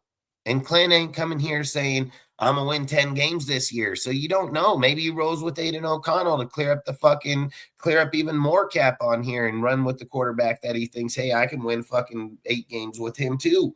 Like it's going to matter how Klint views these players on the field, how he views him as somebody that wants to give knowledge and wants to teach people. Like Gino, dude, you can't even keep Gino an idea because the guy's a piece of shit and he's not going to want to help develop anybody and he's not going to want to be the team guy. He's a me guy, me. That's who the fuck he is, dude. Like, he talks about, I'm going to go back, watch film, get better. Bullshit. You're going to go back and do the same fucking thing next week. Promise you, dude. Like, Vegas got odds on your ass, bro. Like, so you can't sit and say those things. Like, and I've said it, if you're not willing to have the conversation about trading that pick, you're not trying to do what's best for the team. And that means having every conversation that comes up, even including trading away Max in the year like this. Like, the people that are just so closed off, dude, that are, you can't trade Max. He got a tag. I don't give a fuck. A lot of people have Raiders tatted on them and don't play for the Raiders no more. That don't mean shit, dude. Like, you can't use that as a reason why you don't want to get rid of a fucking player, dude. Like, he's the leader. I got a tad. I'm not on the Raiders. He's a good leader, and he's fucking got, he's been plummeted in sack count over the last few years. I mean, fucking look at Garrett. Garrett's a great leader too, and they got 3 fucking wins, with 23 sacks. I mean, at what point do the fans say, hey, you're right, dude, fucking DN's putting pressure, no matter if you are Max getting runs in this backfield or you are Garrett that's sacking the fuck out of people, either one doesn't work. It only works when you have the backfield, whenever you have the safeties, the DBs, your fucking corners and DBs in sync. That's usually when when linemen feast, just like the Broncos. Go look at the Broncos, dude. They had good cornerback, good safety depth, dude, and then their fucking front line ate like a motherfucker. You couldn't just get the fucking ball off right away, So, and Klint knows that shit in these type of deals. Look at their DB room over there too. Same thing, and they do got Lawrence and them up on that fucking front line. So it ain't like he, don't. But again, these are average. Like, to me, I don't think they're just like these superstar average or superstar elite names. I think they had names at one point that were elite. I think they do play at a very high level. But I wouldn't say they're elite ass players in the NFL. Like, I would say they're play at a very high level in the NFL. So I've just said, I think if the Raiders were to play right here and just go over every option that we have to exercise right now, even getting rid of Colton Miller, if there's a possibility, and what you're getting back in return, it's about the money you're freeing up in these contracts for younger guys right now. If Klint has the idea with, let's say, Spytek and Tom talked about it, like, hey, Klint, man, like, let's just try to build the team young. Like, let's come into this rebuild here in this offseason, and let's just go young. Let's build off of Genty. Let's build off of Bowers. Let's go with that quarterback. Let's go with the O-line, and let's move these guys, dude. Like, if we're going to protect, Fernando, it'd be smart to keep Colton, like, straight facts, but at the end of the day, there's nothing saying that the Raiders haven't talked about going with a younger core so it lasts longer. They have a longer longevity. Let's take the hits now, so then in the next 2 to 3 years, we are above and going places that we are. I've said, no matter how bad teams have done exactly that. Yeah, I mean, I've said, no matter how bad people don't like Josh McDaniels, dude, in year one with Derek and Devontae, I mean, he gave Devontae his best career year, and Derek Carr was about to have his best career year before he got Josh Jacobs too. Yep. So it's not like Josh was just as bad a play caller. He was a great fucking play caller. He just sucked as a head coach, and like, when you're getting a guy like fucking Klint, like, a lot of these players are about to be Pro Bowl superstars. Like, they're not just going to the Pro Bowl because they're naming 10 fucking interceptions with 7 touchdowns. Like, no, they're fucking going because they're going to be badass motherfuckers. And they may not go to the Pro Bowl because they might be going to a championship or Super Bowl. I mean, like I said, Klint's offense gives you an elite factor right away as long as it's assembled right. So when people sit here and say, like, well, we need to build the defense, Klint don't get there that way right now. Klint gets there by making sure his team's scoring fucking 30 points a game. That's how Klint gets there right now. Klint needs to put up 30 on the offense. So if they need to go trade, if they need to go put money out there, if they need to spend money, then that's what they fucking need to do, because you don't go out there and get Klint here by just giving him $15 million and still suck. And you got to go out there and give him $15 million a year and give him every option feasible to go out there and win those 8 games this year. So, but what do you guys think? Well, just adding to what you're saying, like you said earlier, is we don't know what they're going to do, but we're just discussing the options. Like, one, they could take the quarterback. Two, they could trade down. And there was a question earlier, because I had to stop and do something, but I was listening in. There was a question in chat earlier about, like, what do you mean if we take the quarterback and the quarterback's successful? Because that's about what I said. And how we're still missing out. And I explained it. So I'll explain it again, right? We could take Mendoza, sit him a year, he comes out in year 2, and he plays as well as, say, Derek Carr, for example, right? Our last good quarterback, right? And still, that could still be a missed opportunity, because what happened with Derek Carr the whole fucking time he was here? He didn't have a fucking true wide receiver one. He didn't have, he had an offensive line at times, but he didn't have a true one. He had an average. Didn't have a defense. Didn't have a defense. Had an average running game until we got Josh Jacobs. Like, he had a lot of missing pieces around him for multiple years, and that's why, outside of 2016 and shit, that's why we fucking continued to suck, even though we had a fairly good quarterback. So just getting the quarterback doesn't always fix all the fucking problems.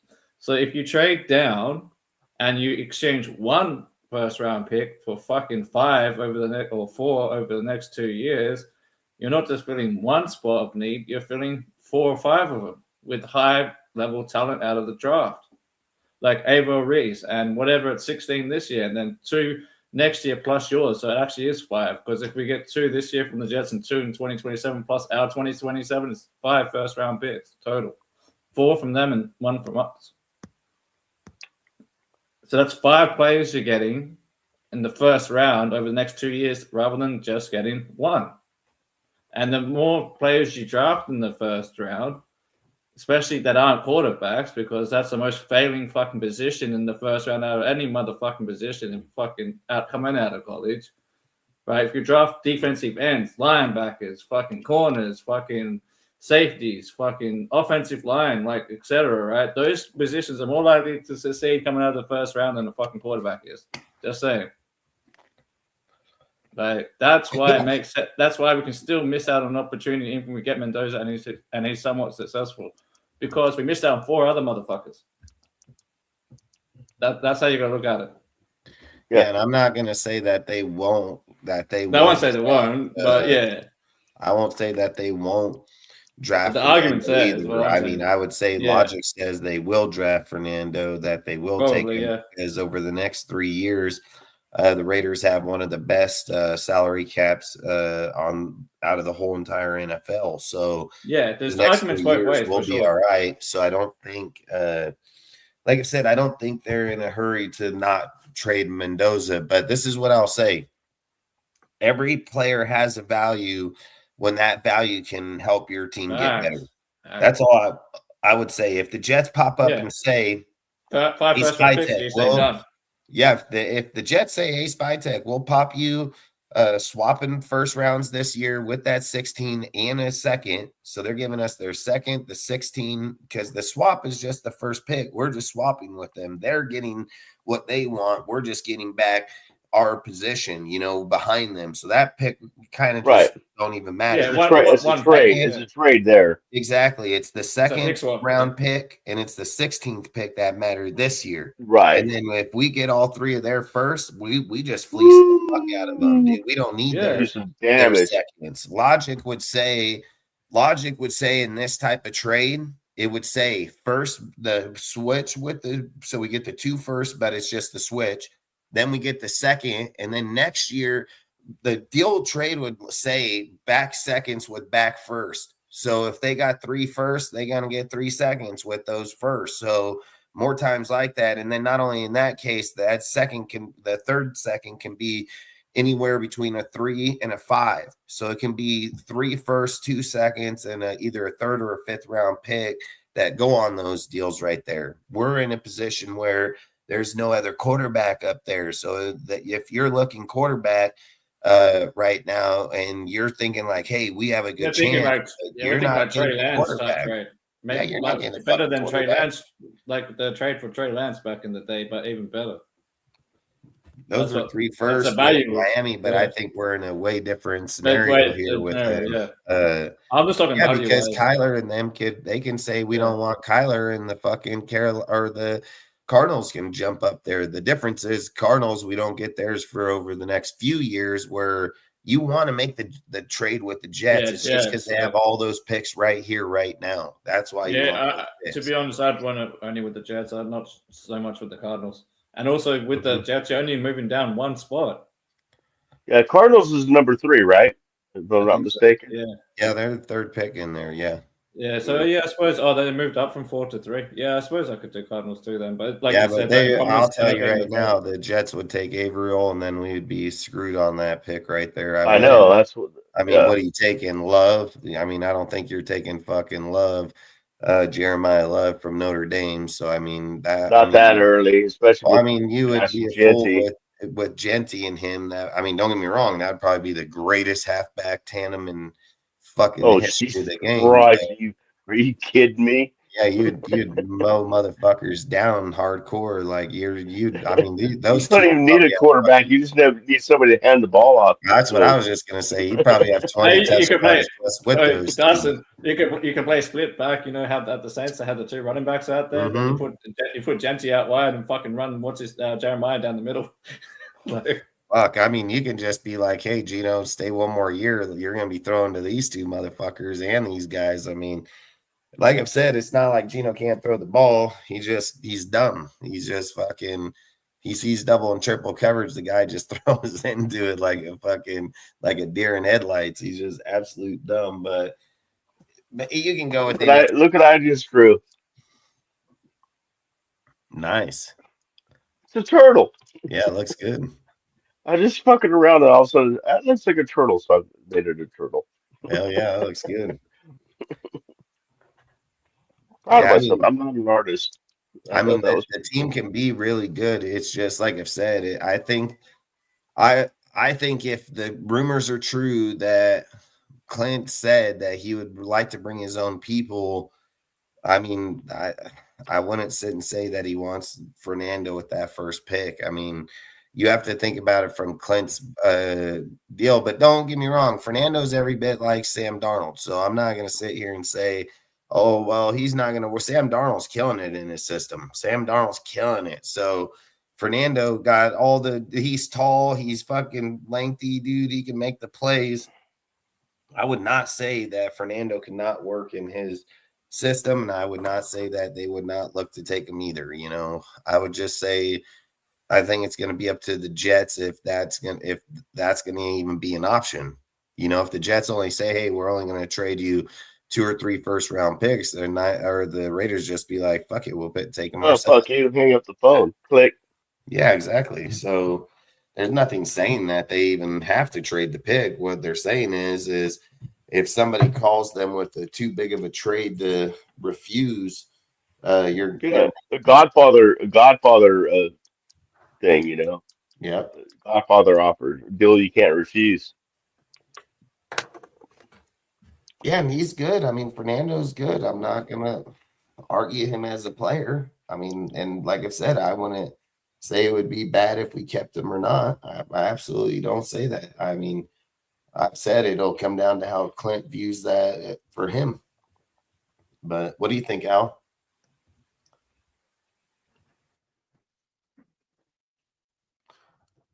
Al. Hello. Yeah, guys.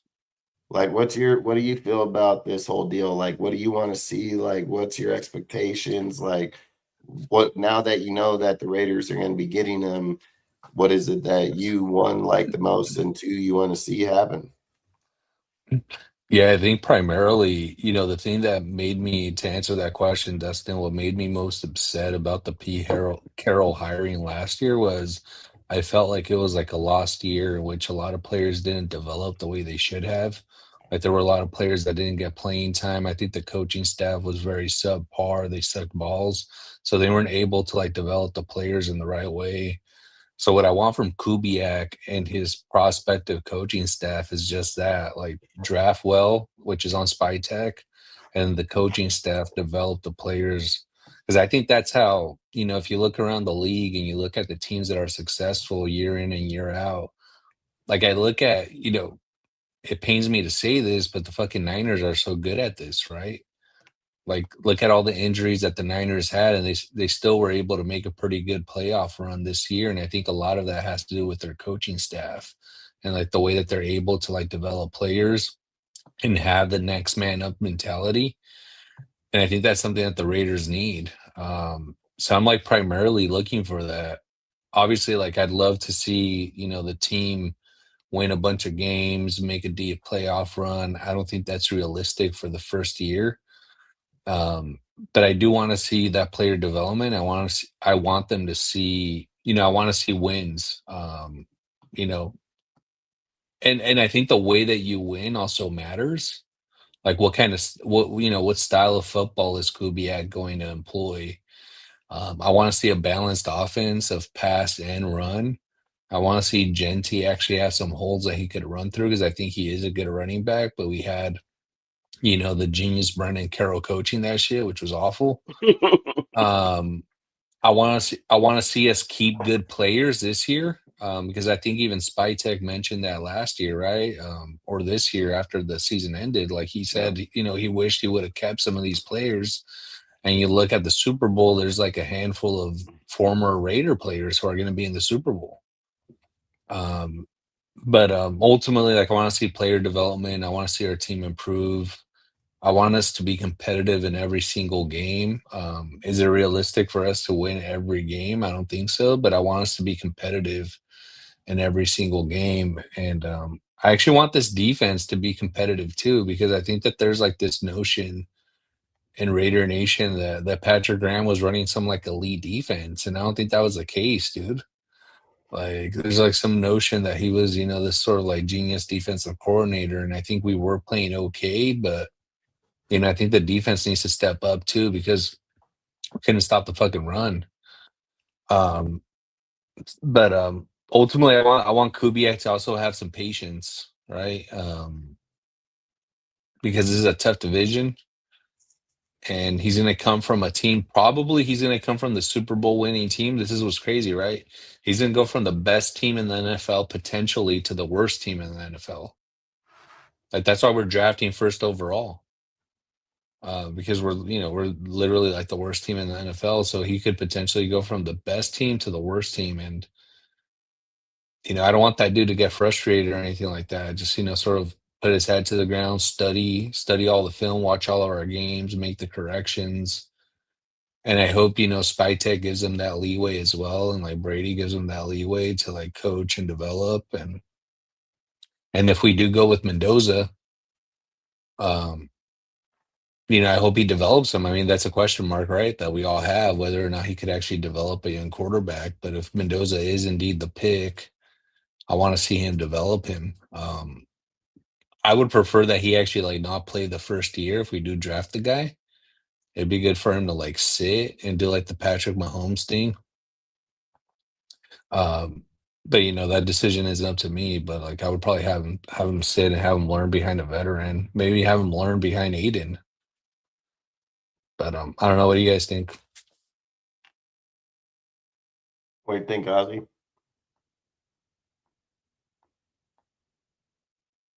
Sorry, I keep pausing so I don't make noise with my keyboard. So, like, kind of like what I was saying, I just want to see a balanced offense.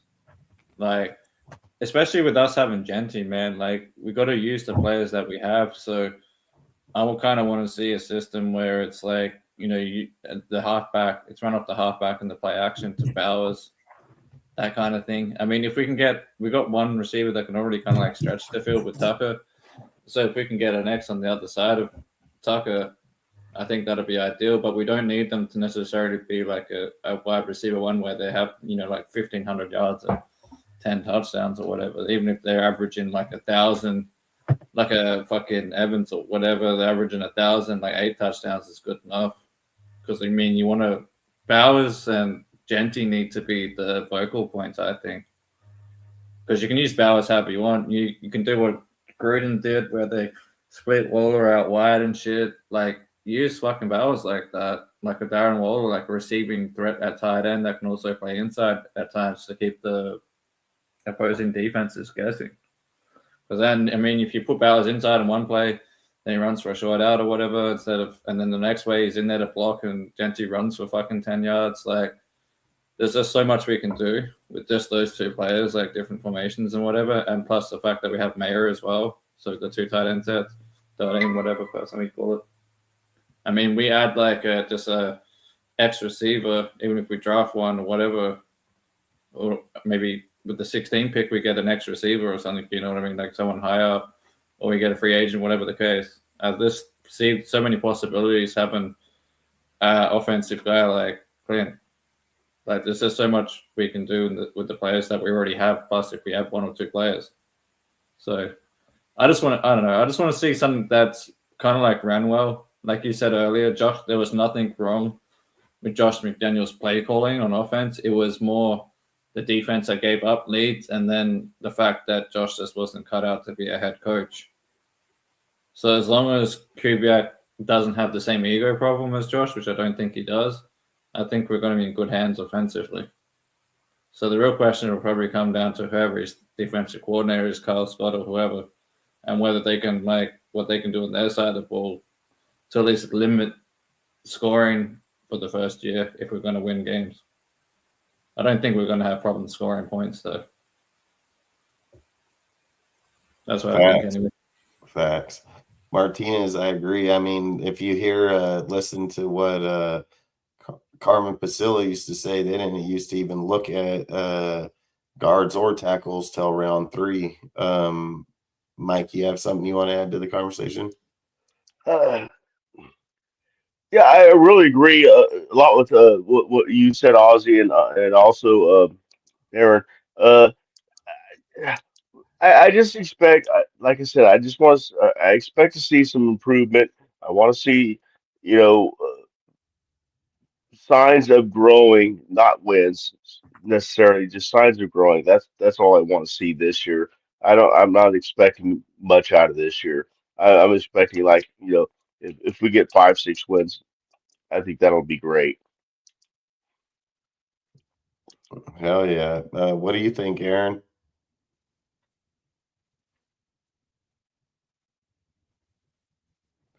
Aaron's over here probably sleeping, snoring on his own arm. What? Oh, shit. Why you just wake up? You here for the conversation? Repeat it real quick. Repeat what I was sleeping. I'll just go into the next conversation. So the fact that we go into getting Klint, right? We know that we have a good tight end. We know that we have a good halfback. We know that he'll probably have good luck with that. He'll have good success with Tucker just due to the fact of what he's done with JSN and Rashid Rahid so far. I think he'll have pretty good connection with Tucker in this aspect. So what I would say is we're going to need a wide receiver. So I'll start with you, Mike, and then we'll go Aaron, Will, and Al. What one wide receiver would you pick? Either draft, free agency, maybe somebody we can trade, but it has to be realistic. Who would you want for the Raiders to get at that number 1 wide receiver that'll help Fernando week 1 and help this team going down the stretch in Kubiak's system? I particularly like okay, you said one or the other. Okay, so I'm going to go with draft, and I want Malachi Fields. I mean, that dude from Notre Dame is a badass. I mean, if the ball touches is anywhere near him, it's a catch. He's a 6'4", 218-pound wide receiver that contested catches aren't even contested with him. It's his. It's his. If the ball's within his frame, which is huge, it's his. And he don't draw passes. Look him up, Malachi Fields. Look him up, man. He don't draw passes, and he does long pass. I mean, his route tree is amazing. And I know I'm a Notre Dame fan, but I don't want every Notre Dame player, but this guy I want, man. I've seen him, and he did play in the Senior Bowl, and he didn't do much in the Senior Bowl because they didn't throw him the ball that much because 40-mile-an-hour winds that day at the Senior Bowl. But he did catch everything that came near him, and that's just I think. Uh, 6'4", 218, coming out of college. You can pack 7, 8, 10 pounds on him real easy. He's I don't know his time on the 40. I'd like to find out. I should have looked that up. When I'm done talking, I'll look up his 40 times if he's got one recorded. But I know he's damn fast. So that's my receiver of choice of all receivers coming out, into next year. What round do you think he'll come out in? Oh man, that's a good question. I'm thinking mid-second, mid-second, because he's projected as the 40th overall, uh, best draft pick. Not like a The mock 40th draft, overall but player in this. yes, like 45th or something like that. I think he is. So I'm thinking mid-second round. So I mean, we would have a couple chances that we don't. It's not like we have to spend our number 16 pick on him. I don't think. Get either a mid second or third, somewhere right in there. Yeah, because I mean, there's other receivers that are rated higher than him. But I like I like Michaela. Michaela. What the fucking yeah, that guy. And Fields, and I think that'd be a great addition, and it ain't gonna cost us a first rounder. It's gonna cost us a second rounder, or maybe we can trade back up, use a couple fourth rounders to pick him up late in the second round or something. That's where I expect him to go because we're going to have hopefully with the trade we're going to have 2 second rounders. That's what I'm thinking. So why not one of them on him? I'm done. Facts. Aaron, what do you think? I'm gonna go with the quarterback's right receiver, with Fernando Mendoza, one of his receivers, Surratt or Cooper, just to give him, because they played together for a year. Just give him some more time to play because he knows how they play. So I'll go with one of his receivers. It's either Cooper or Surratt, and they'll go in the third to second round. I'll snatch one of them up. I just chemistry. If you have chemistry with the player and you're able to have them on your team, it's better to have the same player that you had before. Oh, you got chemistry. Huh? I said you have chemistry that way. That's a fact. Yeah, it's either Cooper or Surratt for me. Or my other option is go with Shaheen because he's been with Kubiak for 2 years. Knows how Kubiak runs his offense. But I think Tucker's our Shaheed. Yeah, I want Rashid, whatever, however you say his name. I can't Rashid Hashid, whatever. I want to, but yeah, it is another. But he's a 6 foot tall that can box out better Tucker. He's a bigger receiver Yeah, he's got a little bit more bone to him. Yeah. With the same speed. Yeah, and they motion him around a lot. Mm-hmm. And plus, he could be the special team kick returner. Oh, yeah, he's a huge, big time punt returner. Yeah. Yep.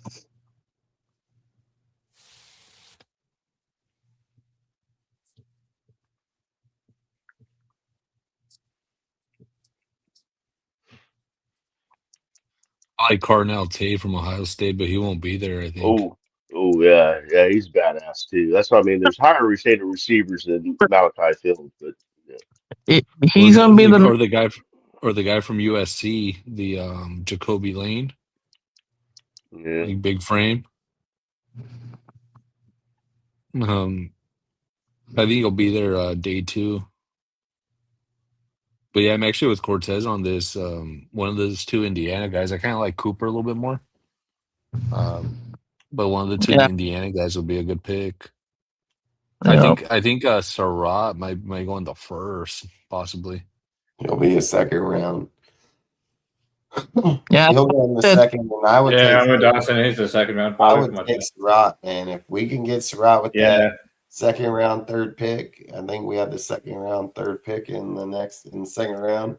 3rd or 4th, I think it's 3rd or 4th because we're rotating. I can't remember. I was waiting for my turn, but that's who I was We going can to say. get As I was going Surratt, to say man. Surratt. I mean, I think we're gonna do some damage there.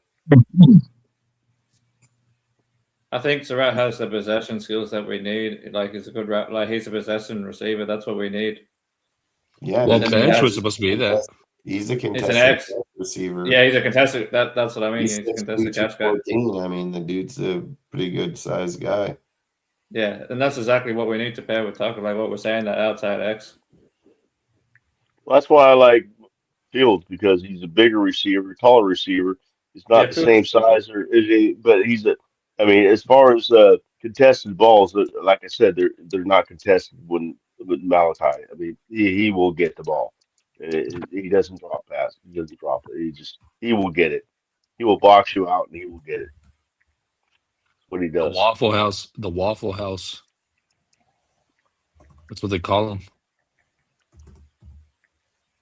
The Waffle House. Yeah, it's an interesting nickname. Yeah, they call him the Waffle House. I never not sure heard why. that. What the fuck's that supposed to mean? Because they're probably always open. Oh, okay. I hadn't thought of that. Good one, Dustin. If I'm being real, like, are you guys done? Because I was waiting my turn. I didn't want to interrupt nobody. Oh, I'm sorry. I'm sorry. No, go for it, Ozzy. My bad. Oh, I was going to say my 2 options would be like, like Aaron said, like Dustin kind of just said a second ago. I'd go with Surratt as if I'm going to draft somebody. 1, he's got the familiarity with the quarterback, and 2, he's definitely should be there at the 3rd, 2nd pick. That's why I'd project him as well. And then 3, he's like Dustin said, he's a contested catch guy, and that's what we need. We need another contested catch guy to kind of go with Bowers, so they can't always double team Bowers. So we've already got a speed guy in Tucker, like that's our speed guy. We've already kind of got I think Best can be a good wide receiver 3 that will develop into a slot guy, and then you'd have Surratt as the outside X. The other option, if we're going to go free agency, and whether you like his attitude or not, probably would go after Gwan Jennings. I mean, hey, if Ozzy, we wanted to, Ozzy, so are you giving up on Thornton? not yet. I think he'd be the 4 for now, because he's got to prove himself. Like even though we had shit quarterback play, he didn't kind of show up as much as he would hoped in the first year. But you still keep him as wide receiver 4. I would. So who are giving up on a guy that never did nothing? I mean, I don't know if it's called giving up. I mean, he didn't compete, or like it's him, not us. It's a him problem, not us exactly. problem. I wouldn't get rid of him yet, but just because contract wise, it wouldn't really make sense. You just after the guy, it's been 1 year, but I'd still keep him at, depending, like say we kept 5 receivers, I'd keep him at the 4 or 5, see how he develops, because some guys can hit their stride in year 2 or whatever, especially once you get better quarterback play. But we'll see with that one. But I'm saying if we want to bring in a drafted guy to compete for that spot, then bring in Surratt. But if we're going to go the free agent market instead of the draft, I would go after Gwan Jennings. Like he's a proven commodity at that point. I mean, I like Pierce. I don't want Gwan Jennings too much. All the receivers nowadays are divas in some description or another. I like Pearson for free agents. I rather take Pierce, Surratt, or not Pierce and. The reason why I'm saying Gwan Jennings comes from a proven system, and then not only that, I mean, 55 catches, 600 yards, 9 touchdowns, not bad. No separation. That's what the problem is. No separation. We don't need a separation guy. We need a contested catch guy, and that's what he is. I mean, he's 6'3", fucking 212 pounds. He's a 40 whiner. I'm good. I don't care what In team they the come second from. round, if you were to target a receiver, I mean, you 100% can probably end up with Elijah Surratt, fucking Cooper, Omar Cooper, or even Evan Stewart from Texas A&M. So He's all right too. Yeah, I mean, they can most definitely end up with a guy in there. I would just say if you're getting Surratt, dude, in the second round, I mean, that's a no fucking brainer. I mean, I don't see how you pass with the connection him and Fernando had. What I do believe though is if you get Cooper, I think Cooper might be the better fit in the NFL just due to the fact that he has a bigger play. Like he has a better play. He has bigger plays in his book than Surratt does. So that could be a tough one there. That can be. But I feel like it's a tough one. But I feel like the reason for that is I feel like Surratt has he has the more contested catches, whereas the other guys open up more. They're both good though. It would be a tough decision. If the Raiders were smart, I mean, I think, like you said, I think with Cooper you have the higher explosive upside versus Surratt. Cooper is going to most definitely have it. Yeah, I agree with that. But I think what they would have to ask is like, I guess you'd have to ask Fernando, like, who did you like more, and when you played with them there, like, who do you think had the bigger upside too? I mean, don't get me wrong. I mean, another guy I like, if you can't get either of those two for whatever reason, like say they go earlier or something, let's just say hypothetically they go earlier and neither of those two are there. Another guy I don't mind is Bryce Lance out of North Dakota. Who? He's not bad. Bryce Lance out of North Dakota. I saw him in the Senior Bowl. Yeah, he's not bad either. He's also an ex receiver, 6'3", 209. He had a pretty decent season. He was averaging 20 yards a reception. He had 50 catches for 1,000 yards and 8 touchdowns. Is that North Dakota State, right? Yeah, North Dakota State. Yeah. Sweet. Yeah. And he's someone you might be able to get later on, maybe third or fourth round. Or how about Antonio Williams, dude, out of Clemson? I don't know if you've seen him, but the last time, he's more of a slot guy, but the last time we got a slot guy out of Clemson, he did pretty well for us. I mean, you guys remember him, right? Yeah, I think his name was Hunter something. Hunter something. I can't remember his name.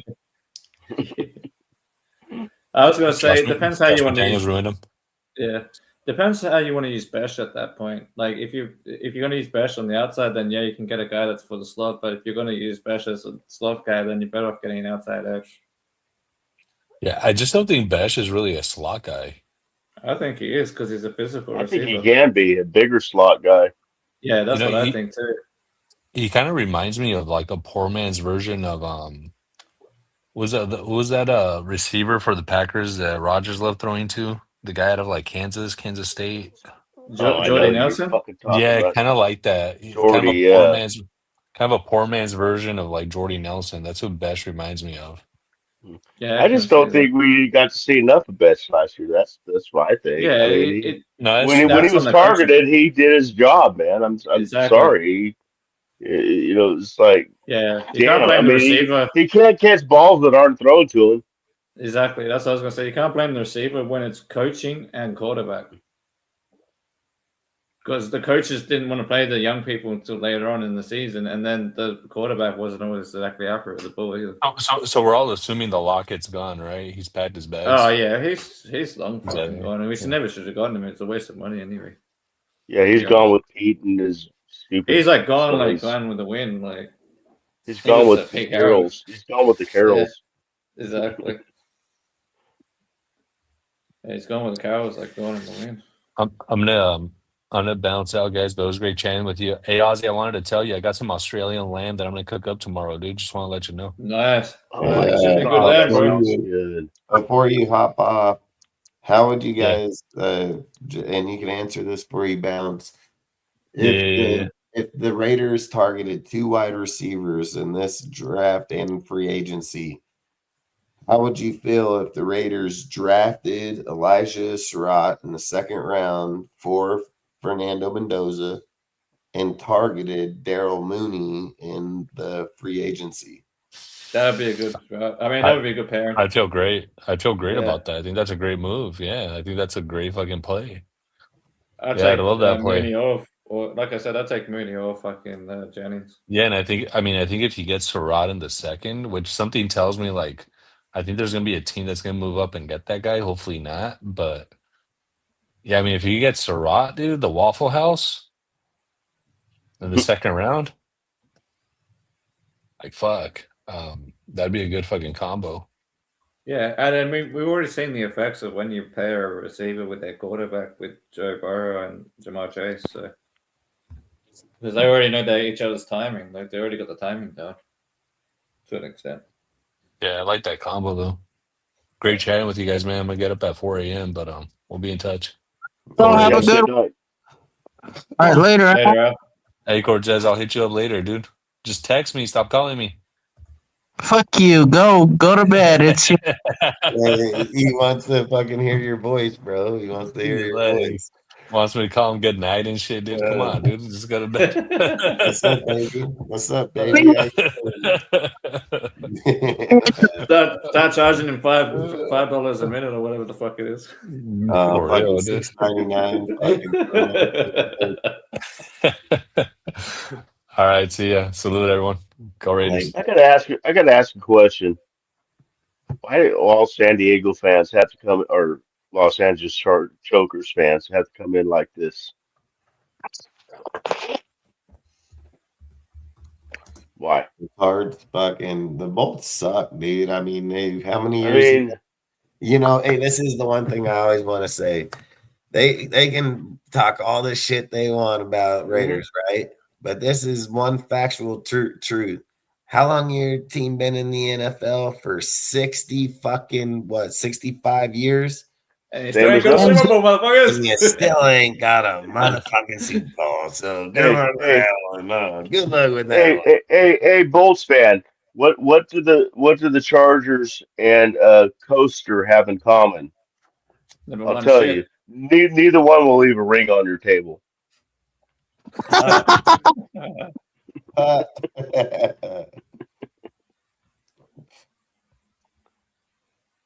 And you can put your little smile emojis after that.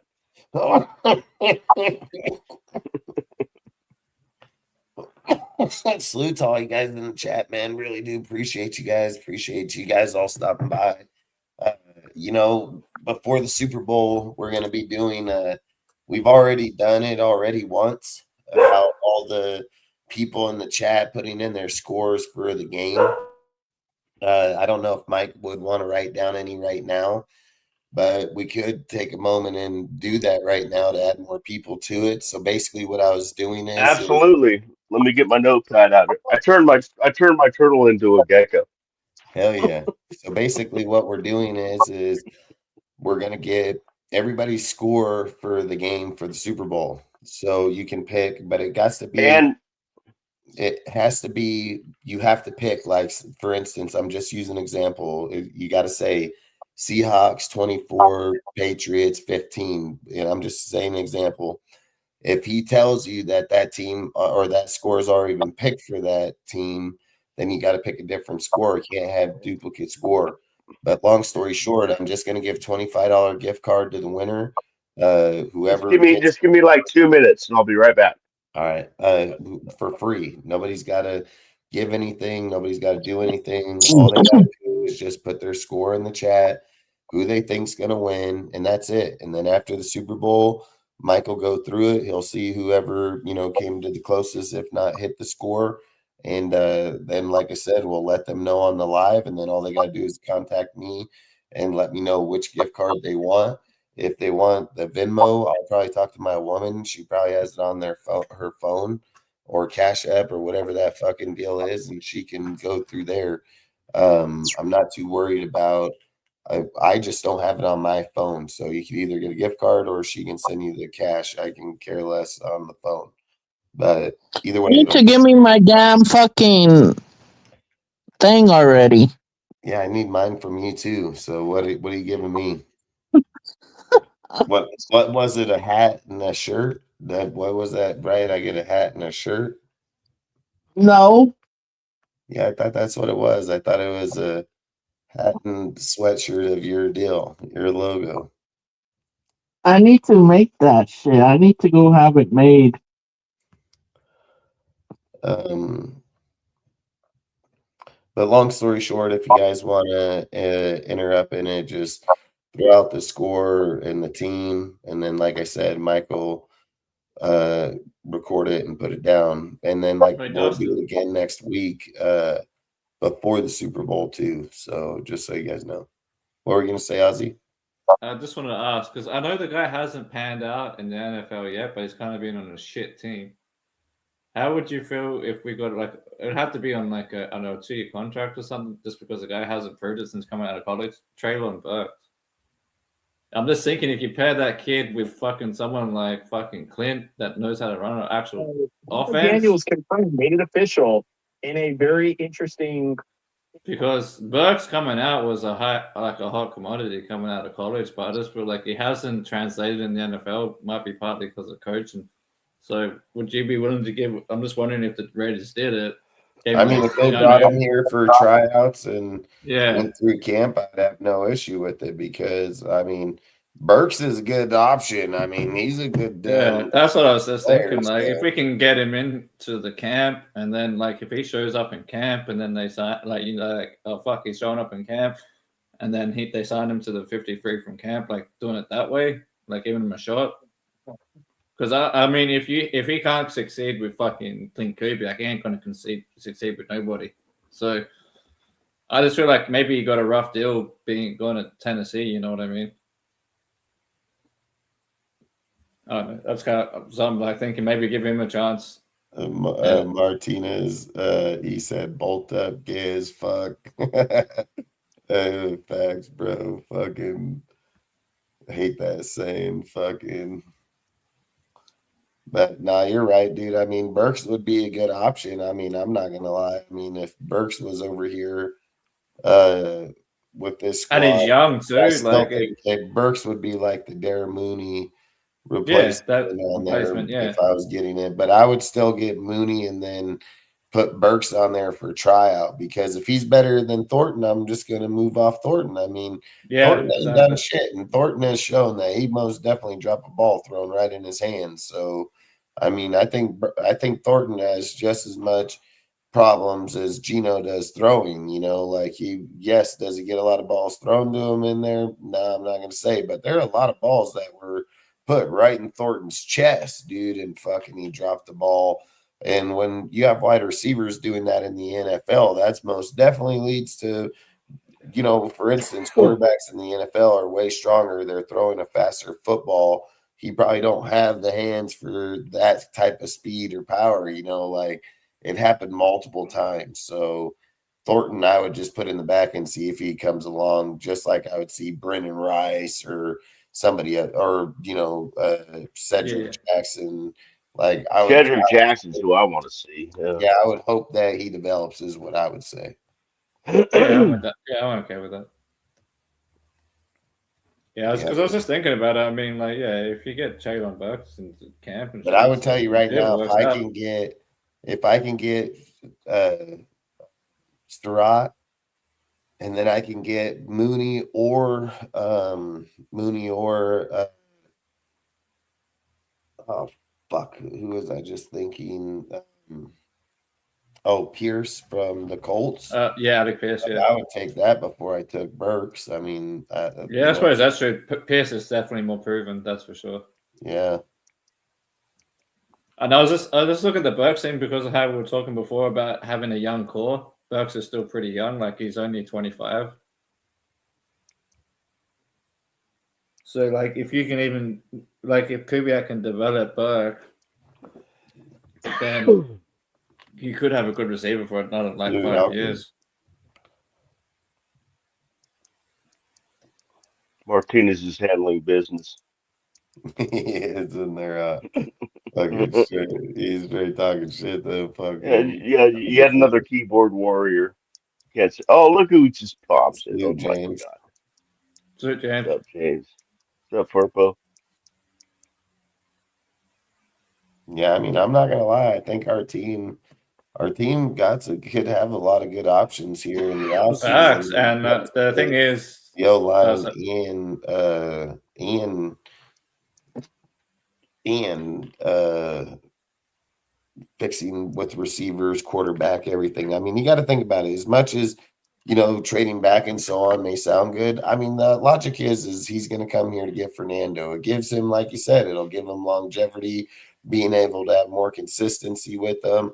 There was one thing that Spytek said at the podium when he was there. It's about having the connection between the quarterback and the head coach. And, deal going forward. Like he preached about all good organizations have a quarterback and a head coach that are on the same page. Like that's what he said. Yep. Facts. And then the other thing I was going to add is we finally got a good GM that can evaluate talent both in free agency and the draft. So. Yep. And we got good evaluators. That guy from Washington, and I hope that Kansas City. So. And I think the other good thing is with Kubiak coming in, I think we're still going to have a proper hierarchy finally, where it's like the GM, then the head coach. Like the GM is in charge of the fucking evaluating the players and bringing the players in. That's the head coach's job to fucking coach them up. Like that's how it should be. Well, I've been screaming for a proper change of command for the Raiders. Yeah. Yeah, I mean, you've heard. I know you've heard it before, Ozzy. Till your ears bleed, but chain of command is what we're missing, and yeah, facts. So far, it's looking like that's the direction it's heading. So we'll see what happens from here. But so as of now, it seems to be the direction we're going. Yeah, I think so. I mean, you got Spytek and Tom working together, who the head coach will be, and all that. So I think it's the fact that it's Tom and Spytek doing the hiring. I think that establishes that chain of command. As long as it's those two working together, not one over the other type of thing, I think that's that. I think Spytek will still work with the head coach. It's just that the head coach won't supersede Spytek. I wasn't talking about the head coach. I was talking about with Brady. Those two working together, well, and then of course they'd be fools, and they're not fools. Not to talk to the head coach, say what kind of players are you looking for, and then they put their scouts and go sick them, and go find them, go hunt them down, But to not have the head coach's opinion on what he wants to do to run the team would be stupid. And John Spytek is not stupid. Neither is Tom Brady. I think the hierarchy was obviously. I think it's going to be Tom at the top and then Spytek under him. But because they're friends and stuff, they'll still collaborate anyway. Like I hope Tom was still collaboration, and one being on top of the other one. Pause. I just think automatically because of the fact that Tom's partial owner, that just he's just he's only below Mark. Tom is only below Mark. He's a part-time 5% owner. Part-time. Yeah. I mean, that still supersedes the GM. Spytek is full-time. Yeah, I get that. But I'm the same position-wise. If it's a business, the owner still supersedes the general manager. You know what I mean?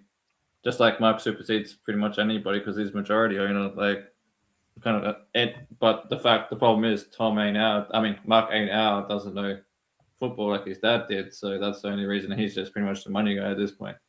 Yeah, he's just the one side of the chest. Yeah. That's why Tom is kind of like the Al Davis of the team now. But the benefit is that Spytek and Tom know each other. So even though Tom is technically like the owner, so he's above Spytek in the hierarchy, he'll still work with Spytek regardless of that anyway. Because Tom will only come, and because Tom's got other commitments anyway, so he'll only come in. Agree. Let me put it this way: I agree with that for the preseason and stuff. But once the season starts, I think John Spytek has control because Tom cannot. Yeah, of course. That's what I was about to say. But for off season, I agree that I would rather just be equal and the same. Just throw ideas off of each other who has, I mean, you know, and then throwing ideas off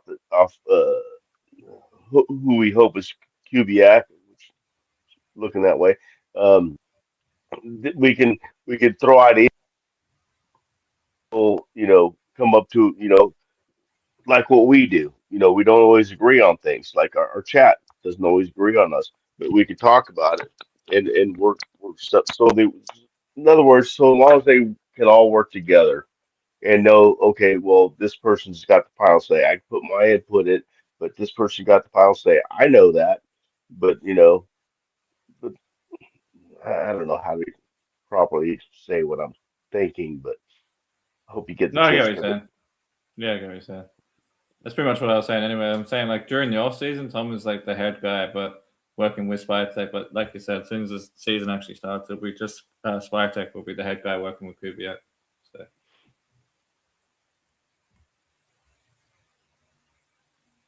Which is how you want things anyway.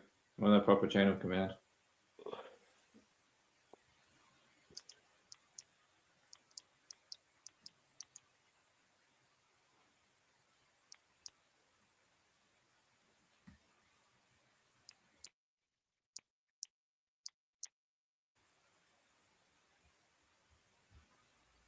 I mean, there's definitely going to be a lot of moving pieces this offseason, though, like both in free agency and the draft. It's going to be an interesting offseason, that's for sure. Yeah, we're probably going to be getting something like 15 to 20 new players. Oh, God, at least, yeah. Yeah. I mean, okay, say out of the 20, what do we got, 24, 27? I keep hearing different reports of free agents Actually, we have. actually, while we're on that subject, I'll just open up. It's 24. It's 18. Yeah, 24. Yeah. It's 18 UDFAs and it's and then 6 restricted, 6 right? Free agents, yeah. Yeah. Yeah, we've got the second highest cap behind the Titans. Out of that, what do you think we'll keep? I'm thinking like 4, maybe 5. I'll have a look at the list. I mean, depending on what Malcolm wants and how they view him going forward, I mean, he could easily be one that comes back. I mean, Landon Roberts and them, I'm letting go. Exactly. Depending on if he's on there. I mean, he played really good in the deal. I mean, he played at the highest level, in my opinion. So, I mean, how about we do this? I was just going to open up the list from the free agency over the cap, and then I'll pull out the name, and then we can say basically cut or keep, basically. Oh, that'd be fun. Yeah, so I'll just go from the list through the whole name of the free agents that we got open up. So the first one on there is Malcolm Klint. Ooh, God damn, that's a tough one to start with. And I'd say like, if he'll take a reduced contract. Oh, what? So I was just going to say, like Dustin said, it depends how much that he wants, in my opinion, whether we cut or that's what I was just going to say. It depends on, yeah. If he'll take cut and pay, I'd keep him for another year. If not, Daniel bye. Yeah, fair enough. That's what. Yep. So second one is Daniel Carlson. Ooh, I really like that kicker. What was that one kicker that was freaking just tearing it up in college? I can't remember even what school he was with. He was in. Was it Ole Miss? Was the Ole Miss kicker? Now, to me, we can draft a kicker, in my opinion, because kicking ain't like other positions. I got his video right here, actually. Or we can. The thing is, if people remember, I think we brought in a kicker not that long ago, like a new one after the season ended. So I think we cut that fool. Oh, did we? Oh yeah, that was just because he was competing. Carlson was injured, so he brought some guy. The dude comes from Michigan, I think, is where he comes from. Well, I'm thinking of a different one. This dude's name is Zudia or something like that. Fucking. See, I wouldn't mind getting a kicker with the late round pick in the 7th round or something. Zubia or something like that. This dude's a fucking machine. Yeah, so I wouldn't mind getting someone like that. Depends where they value him at. But I'm definitely probably able to get a kicker in the 6th or 7th round. That's what I'm thinking, 6 or 7. But I definitely ain't going higher than a 5th rounder, and I doubt that's going to happen for a kicker. I think he's projected 5 through 7. Yeah, that's what I was thinking. 5.37 is a good range for a good kicker. Yeah, I wouldn't bring Stokes back. I would let Stokes go, man. I would let all them corners go, all of them. But Porter, where's the Cameron Richardson? Like, where's the Cameron Richardson? He should be on that line if we're talking about big players that played good. He was playing damn good at the end of last year, and they didn't even play that fucking guy this year one time. Yeah, bad coaching this year. And then, so the next name is Kenny Pickett. Cut. I'd cut his ass for sure. Can I go back to kickers for a second? Because I just looked up the kicker I was talking about. It's Lucas Carnero from Ole Miss. Yeah, I mean, if we can, highly regarded as the #1 draft prospect for kickers, top kickers in the nation. That's what he is. That's what I was talking about. If we're going to target that guy, I wouldn't mind doing it as long as we've got a backup plan in case we don't get him, like from the free agency or something. But so I'm definitely not minding moving up Carlson, like while we're on Carlson. I mean, that guy's been missing some kicks at times. Yeah, I like this Lucas, man. This Lucas looks what I've seen of him in the playoffs. That's all. Maybe he's getting to that point of the reasons why the Vikings let him go before we picked him up. You look at him, he looks like Sebastian Janikowski. I swear to God.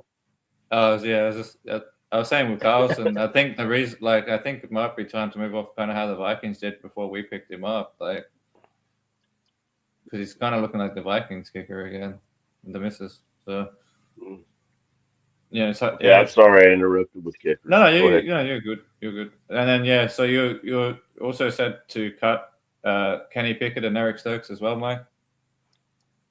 Kenny Pickett's already gone, isn't he? Yeah, I'm saying, well, he's cut then, and then Eric Stokes is the next one on the list.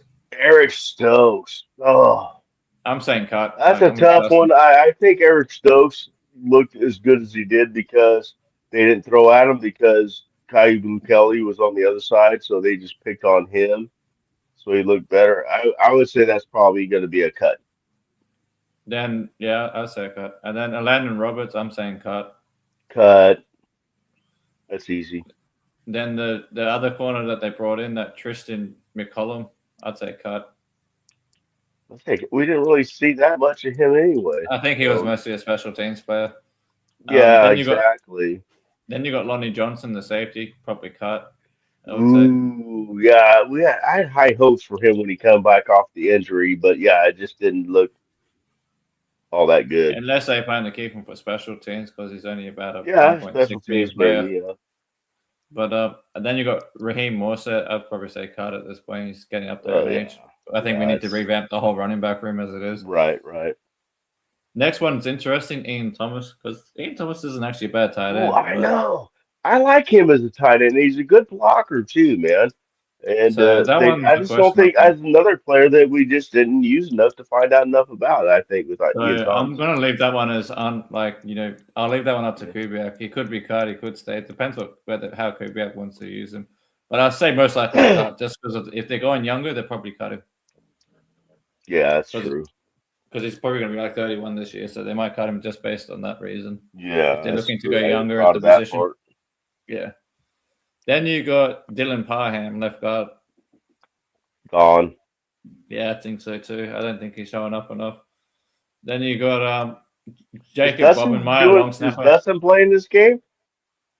Oh yeah, sorry, Dustin. I already said my deals. I mean, I literally already.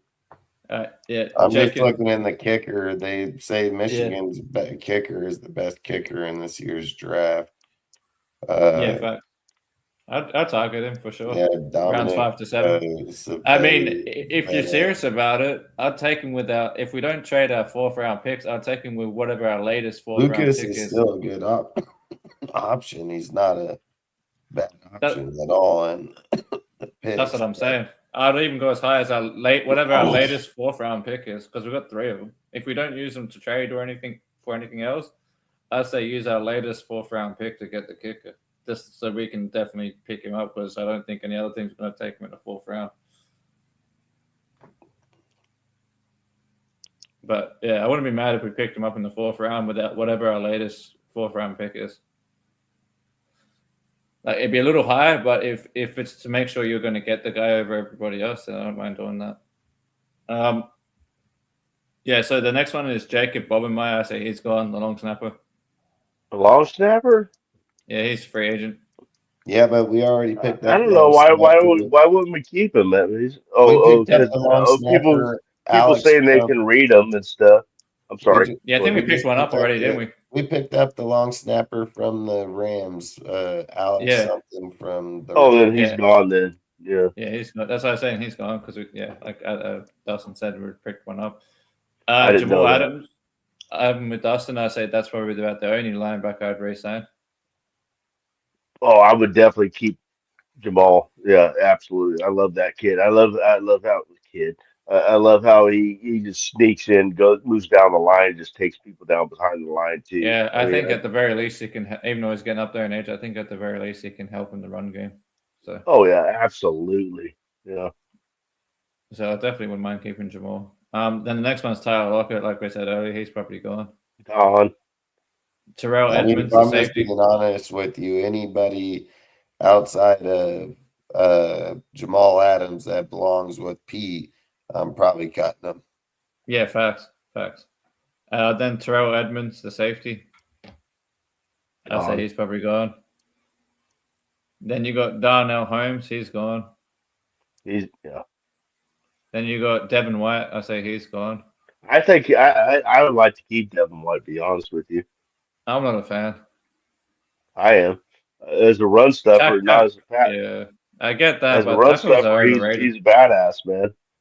I don't know. Tackles are overrated, and a lot of his tackles, it's not like the tackles for a loss don't match up the tackles. So most of his tackles are after they're already it's not like he's tackling for a loss. It's more like just wrapping up tackles after the guys. No, he's doing his job filling the hole in the offensive line. There's a hole in the defensive line. That's what he does. It's not tackling for loss. It's just keeping from going further or tackling right after a catch. I thought he did that very well too. Wasn't the greatest pass protector, but I mean, he was good at they might have caught the pass, but they weren't going nowhere after that. I know sometimes he missed them. He whipped on some tackles, in my opinion, but everybody whiffs on some tackles. Yeah, I suppose. And then, so I think that one for debate. Like, there's arguments can move both ways to move on and to keep him. John Radigan, I say he's gone, the special teams linebacker that they brought in. Oh man, that's my guy from Army. I say he's probably gone. Stone Forsyth, I would say he's gone. Oh God, Christ! Zamir White should be gone after this year. He hasn't really produced anything. Jordan Meredith is probably gone. Yep. Alex Batchman's probably right on that, dude. He probably did price himself out of Vegas on there, so I agree with that. Yeah, we're definitely not paying him no fucking $8 million a year or some bullshit. Then you got Alex Batchman, the wide receiver. He's probably gone. He's like 30 now. I really thought he had promise too. Yeah, but he's like 30 years old now. There's no need to keep I know. I'm kind of giving up on it. Yeah. Yeah. I really thought he could be good, man. Big bodied receiver. Kai Blue Kelly definitely fucking gone. Oh, gone yesterday. Thomas Booker. Now that's one I wouldn't mind keeping. Is Thomas Booker, the interior defensive lineman? Yeah, he's actually showing up at times. A lot of people dog on Thomas Booker. I thought he did a fucking good job. It was a dog in the trade we did to get him and who we traded away to get him. And I thought it was a good trade, man. I thought, and that's a reason. Yeah, I agree. And I think that's why they put him as a restricted free agent because they can see the potential in him. So that's why they were putting him down. We traded Merrick for him or something like that. Yeah, and then traded and got from him. He showed up for sure. Exactly. I thought so too. And the thing is, the disappointing part is they only played him 53% of the snaps. Yeah. What's new? Look at the rest of everybody else. Yeah. So I would love to see what he can do. Say 70% or something. He wasn't a Pete Carroll boy. That's why. And then Charles Snowden is a player I wanted gone yesterday. But they might keep him. But I don't really want Charles Snowden. Yeah. I mean, Snowden did show up throughout the year. They might keep him. I mean, I was still I mean, like I said, I would do away with almost everybody and But try to yeah, just build exactly. young from just your own idea, your own people. Yeah, because he's I 28. mean, He only played 28% of snaps last year anyway, so it's not like he's a major contributor or something. yeah, I mean, don't get me wrong, Snowden can most definitely stay rotational, but again, I think it's going to matter up to the defensive coordinator. What kind is he? Is he a Yeah. frontline person? Is he a DB person? I mean, it's going to depend on who that guy comes. Is it Carl Scott? Is it, like I said, could it be Nick fucking Rallis? Is it going to be, can't get frickin', is it going to be Steve Wilkes? Is it going to be, you can't get Raheem Morris? I mean, so it's like, I'd who, rather go get someone like a Leonard Floyd, but depends on who the DC is. yeah, you got to figure out who the guy is before they can start Yeah. building that side of the ball. But if the new I mean, DC Al fits Harris, that system for Leonard Floyd, I'd like a Leonard Floyd. I would have loved to get Jim Leonard, but he already signed, so Yeah, we're not getting him. Yeah, that's what I heard his head. And then the last name on there is Will Putnam, and I think we might keep him. We can talk about DCs at 12:30 in my hot box, so we can bring up defensive coordinators right now. Like, I don't know what options are out there. I can look it up real quick. Yeah, I wouldn't be mind looking at that, because I know you said one is Kyle Scott. All right, you guys all have a good night. I'm falling asleep. I'll see you guys tomorrow night. Catch you later. All right, then later, Mike. All right, I'll catch you guys later. Yeah, so I was just saying. Oh yeah, later. Yeah, so I was just saying the last name on the free agent list is Will Putnam. I think they might just keep Putnam because he's not that old and he's on a cheap ass contract, so they might just keep him as depth at the center. But out of all the fucking names, there's probably like 4 names, like Kuntz, Jamal Adams, maybe Ian Thomas, that's 3. Maybe Devin White, that's 4, but I don't think that we're going to keep him because of the price. And maybe Thomas Booker, that's 5. Maybe 6 players. So out of all the fucking free agents we got leaving, it's maybe 6 players, and more likely to be like 4 that we even worry about keeping. So we're actually in a really good position to rebuild. Doesn't like I'll say it again. Just want everybody gone. Yeah, exactly. It's maybe 4 players and everybody else can fuck off. Yeah, that's what I'm getting. That was what I've been saying for a while now. Is I see us out of all the free agents we got, I see us keeping 4, maybe 5. And Spytek was real smart the way he did shit last year, intentionally signing all the I want players Chin. to 1 year deals. You didn't mention, isn't Chin a free agent? I thought Chin was a free agent. Chin is one of the few players he got that the was signed for 2-year 2 deal. years. That's right. He Yeah. got a 2-year deal. Yeah. Yeah, I was just going to say, Chin is one of the few players who got a 2-year deal, and I was just going to say, Spytek is really smart how he did it, because Chin is actually a decent player, so he gave him 2 years, but everyone else got 1 year. Yeah, there's only like 2 or 3 players that got a 2-year deal. Yeah, exactly, and that's why I'm saying we finally got a good GM that knows how to balance out the books really well and write up really good contracts. Is not going to dig us into a salary cap situation. Facts. And the fact that maybe 4 out of the fucking 24 players is the only ones we're keeping, once they all leave and once the new cap space shows up, which is like 100 million, we're going to be able to build the roster the right way finally. What, Dustin, I don't know if I'm going to ask you a question if you don't mind. Yeah. I heard an astronomical number yesterday from what the projected cap space expansion, or whatever you want to call it, adding to the salary cap space for next year. Have you heard anything? We know there's going to be a raise in salary It's cap. only $20 million, so it'll probably reach up to how much? 20 million. It's going from 279. It'll be from anywhere. So it's 279 to 301 or 305. So it's only going to be right around anywhere between 20, 25 million in increase. Okay, that falls in line with what I heard. To be around between like 250 and and Yeah, 300 million. our cap already in the NFL is 279 million. So from there, it's going to go from 279, and then, like I said, depending on where they're at, maybe different teams or different contracts, it'll value anywhere to 301 million to 305 million. So from the 279 mark to 300 is 80 or 21, and then anywhere between 1 and 3, you know what I mean? So it can be as high as 24 million and as low as 21 million.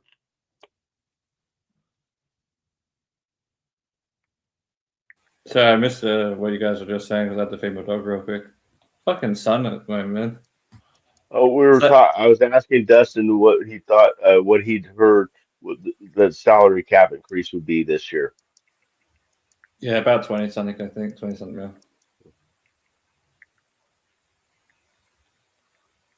So like I said, we're going to be in really good cap space. We're going to be one of the best teams. Top Yeah, three second in the best at next the 2 moment, I years. think. We're the Yeah, top I'm three second in best at the the next moment. 2 I years. think once we get rid of these free agents, we're going to get rid of, we're going to be first. We'll be at the top. Yeah, because right now when I'm looking at it, Tennessee's at the top with 100.3 million, and we're second at 89.3. So we're not that far. 89. Yeah. So there's probably still, I don't know why that I is. thought Maybe we're like 108 right now. they must have Well, signed it'll be someone. if the NFL gives us back if they give us back Christian Wilkins' contract. Yeah, exactly. Oh, okay, got you. It's like 29. His is like 29 million, I think, if they give it back. Yeah, about that. Yeah, because it's it should because be right about now 29.7. Yeah. It should be about 106 million total. Yep, that sounds about right because Wilkins' contract is 29.7, and then the only other contracts behind Wilkins. This is how good our books are right now. Every other contract behind Wilkins, right? Jacoby Myers, 4.3 million. Jacorian Bennett, 200,000. Tommy Millot, 130,000, and Cam Miller, 130,000. So once you take fucking Wilkins off, it's like less than 5 million. Well, that's the In first dead thing cap. Spytech did was attack our salary cap. You know, all these Yeah, he did a all this great job. dead cap space. That's the first thing he did. Everybody, he's like keep on Tom. You know what? He's getting in a situation where building Yeah, from. now we He's can not get thinking anybody. about this year. He's not thinking about next year. He's thinking about. He's got a 5-year plan going on right now, and people And just listen, don't understand. listen They to don't this too. understand. They want instant results, and Yeah. because we weren't at ground level when Spy Take over, we were below ground. So first things first, and he took care of it. Now we're good. And get this too. Like, all right, so we have right now, if say the Wilkins one gets wiped off for a detriment to the team, right? Then we'd only have 5 million in dead cap total out of the whole cap space, right? And then these are the players currently under contract. So obviously you got Max Crosby, right? He's got the biggest contract at a $30 million base salary. Now we can keep Max or we can trade Max, and then that wipes another 30 million off the books if we trade him. I'm just saying. I'm not saying I would. I'm just saying if we trade Max post June, it's 30 million off the books. Then you got Geno Smith. So Geno Smith, I don't know if they did a fucking restructure or what, but no one's probably trading for him, not for the full fucking amount. But if we did trade Geno Smith post June, it would be 26 million off the books. But I don't think any other team's going to take the full 26, so we probably have to take some of that hit if we did trade him. But even if we cut Geno, we save 8 million still, right? If we trade Geno, you already know what the other team's gonna say. We pay half his contract. That's how they do that shit. That's what I was saying. And I'm saying we'd still be wise to do that. Be smarter. We save 18 million. You would almost be smarter just to pay the 8 million, keep them till next year, and cut them. Period. I mean, but not really. I mean, we'd save 13 million and get a draft pick if we traded him. Yeah, no one's gonna trade for him because they know you're gonna cut him. Yeah, probably. And then you got the next highest contract is Colton Miller on $20 million. And he's $20 million if you trade him post-June. What about pre-June? Yeah, pre-June you save. We just signed that contract with him, man. We're not trading him. I'm saying if we do decide to move on from Colton Miller, not saying I would, but I'm just saying if we do, if we trade in pre-June, we save 15. If we trade in post-June, it's $20 million saving. Well, it's true. I spoke too soon because there is a new coaching staff, so you don't know. It just depends on what Kubiak wants. You're right. You're right. Tackle. Yeah, my but bad. I'm not saying we would. I'm just saying it's a possibility. Jeremy Chin, who I'd like to probably keep this as a veteran DB, but if we do decide to move on from Chin, we can pretty much save most of his contract by trading him pre-June. Like we'd save 7.5 and only eat $2 million. So that's another good fucking contract. Because I'm just doing this just to show people what fucking good fucking exactly Spytek is at writing up contracts. Now Genty, we're not going to worry about because he ain't going fucking nowhere. But his just to let people know, his base salary is only $1 million right now. But his overall signing bonus is 5.6, which is pretty good for a top 6 pick. It's not expensive. Then we got Tyree Wilson. Now this is an iffy fucking one. But if we did trade Wilson pre-June, we saved 4.1, 8 3.7, so it's like we're breaking even on the contract. But if we trade him post-June, it's about the same. So yeah, if we trade him, if we're gonna trade him, it'd be probably pre-June, and we save 4.1, 8 3.7. But if we just outright cut Tyree Wilson, what is it, pre-June? I think. Oh no, we'd have to trade him. It wouldn't be worth cutting. So if we cut Tyree, we're not saving anything. We're just eating the money, so that's pointless. So if Tyree's to go anywhere, it would have to be by a trade. Otherwise, we're probably going to just run out his contract at this point. You'll keep him for the 4th year, but I don't think you sign him for the 5th. I don't think you do that. Yeah, that's what I'm saying. I think we just run out his contract at this point. Because he still showed up kind of at the end of last year. So at the very least, he can provide depth at a cheap price. So I don't think Tyree Wilson's going anywhere this year. Then you got Adam Butler. It's the next highest contract on the list, which is only fucking $5 million. So it's still fuck all anyway. But him, you can pretty much cut him if you wanted to and break even on the contract pretty much. Like you say 3.2, 8, 3.3, so it's like almost breaking even. But if you trade him, it would be, you save a bit more obviously by trading him. Pre-June, you save 4.4, 8, 2.1. So Adam Butler could be a trade candidate for like, I don't know, 8th round pick or something. 5th round pick, who knows. So Adam Butler could be on the move depending how they feel about him and whether he fits the new defensive coach's scheme or not. I hope we keep him. Yeah, I wouldn't be mad at keeping him. He's only on $5 million contract anyway. And then after that, all the contracts are like 4 or less. So Alex Kappa's 4.5. He's probably gone. God, please. So he's probably a cut candidate more than likely. Yeah, so if we cut him, what is it, pre-June? Yeah, so we can pretty much cut Alex Kappa at any time and only eat $1 million. So he's probably one of the early cut casualties. I mean, unless they sometime have a relationship, because his relationship with Tom, I don't fucking know. But I'm thinking he's gone. Then you got AJ Cole. He's probably not going anywhere. He's a good punter. So we'll skip over that one. But his contract, by the way, is only $4.5 million. Fuck all.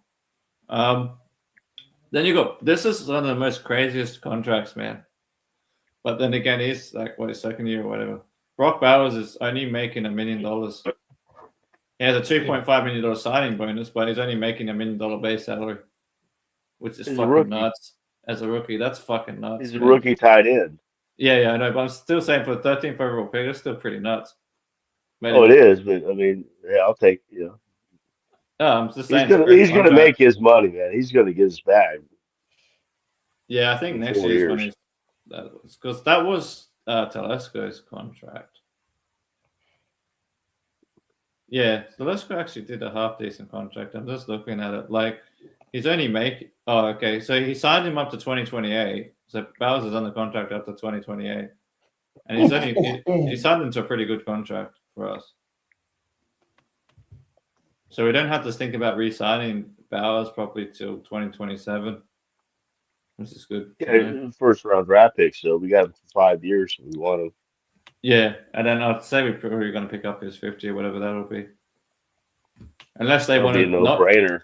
There's a question. There could be a possibility where they might want to work out some longer term deal if he really keeps showing up the way he has, where they'll instead of giving the 50 option, they might sign him to a better contract that works out better for the Raiders and better for him. Where if we keep him longer, but he gets more money, like you know what I mean? Then nip it in the bud, so to say. Yeah, nip it in the butt at that point, so that you don't have to pay more again on his third contract. Right. But we'll see what happens with that. But anyway, yeah, and then you got Isaiah Polymer. I mean, some people want to keep him, but I'm just saying if we decide to cut him, we can cut him at any time we want and save fucking another $4 million and only eat $750,000. So like we could end up with like realistically, when you go through the whole list of like guys you might want to cut and stuff, we could end up with anywhere up to 120, 130 million realistically. It just depends on what players they want to keep. Like it all depends on who the new staff want to keep. Well, that's the thing, man. That's the big thing right now. But the point I'm making is all these contracts are great. Like even the best contract, second round pick, right? His contract is only like 1.1 million base salary, 500K signing bonus for a second round pick. Still pretty like it's a decent. That's what everybody that's dogging on Spytech did for us. Yeah. So anyone who thinks that Spytech isn't a good GM doesn't know fucking football when it comes to GMing. Like he's a great GM. Not only did he do that, he also picked good players. Staff that didn't play him, and we all know how well they're doing. Look at Caleb's when they started playing him. How did he do? What did Grant do when they started playing him? How did he do? What did Dr. Hemingway do when they started playing him? How did he do? Yeah, I'd say the only one that JJ McGee's how did he start doing? I mean, that's four players right there. You know that we only had 2 starters or whatever. You know, well that was Pete Carroll and his aged mind that he. I also say he made some great. He just kept saying they're not ready yet when they obviously were. They just needed some fine tuning. They needed some game time. That's facts. And then the other thing I would say because he thought he was going to make a Super Bowl team in 1 year.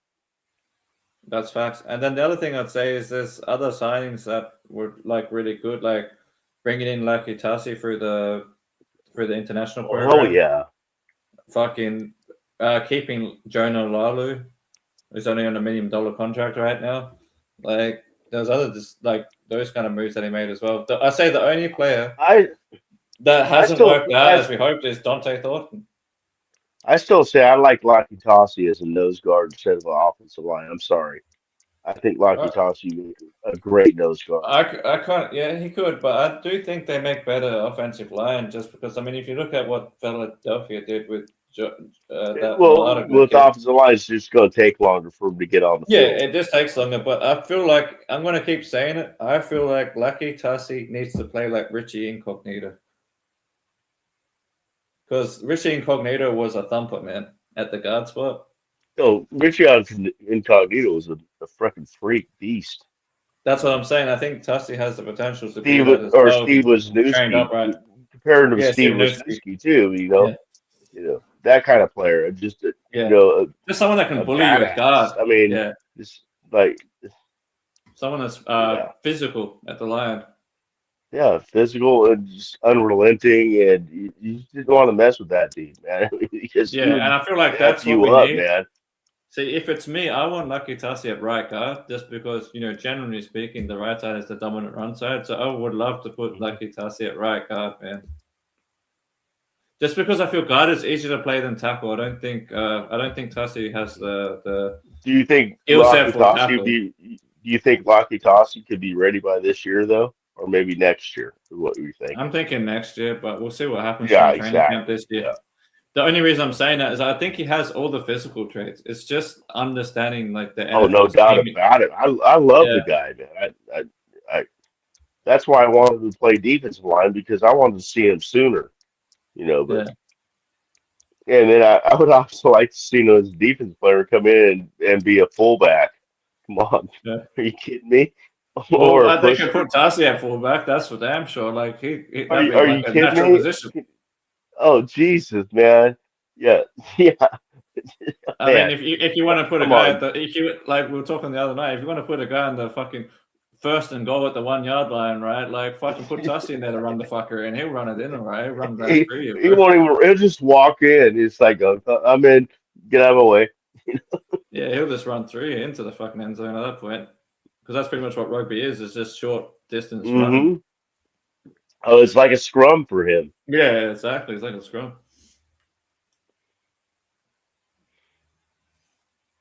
But yeah, That's so why I I think thought he definitely defense has would be better a because they could put him upside. in. Without changing the old line, they could put him in from defense. You know. I'm just hoping that Mm. we get a good offensive line coach this year, which we should, and that will help with his development. Yeah. Well, like Dustin mentioned earlier, that somebody brought up that Benton dude from Seattle's, who I've been thinking is one of the main guys that I think that we're all hoping, I should say, Another guy that I want to keep an eye on Kubiak too. is going to bring over from Seattle, the O You know line what? coach. You know what would be real How would you interesting guys is feel if Kubiak brought Brennan Staley here for the defensive coordinator? fuck no. I don't know. I mean, maybe as a DC, he was He like comes all right. from the Vic Fangio tree. Yeah, I know where he comes. Yeah, Whenever he's a defensive coordinator, he runs a He would- top 3 or yeah. top 10 defense. But whenever he runs a head The coach, head coach, he sucks. defense, Yeah. he's ranked in the top 25 to top 30. Yeah, I was gonna say that he might be just like a Josh McDaniels on the defensive side, where he's a great defensive coordinator, but not so much as good as the head coach. So I mean, I wouldn't be totally mad at it. I mean, I just have a little bit of bias towards the guy because he's a Charger, and then also he sucked as a head coach. But I could see the potential of him being just a DC for sure.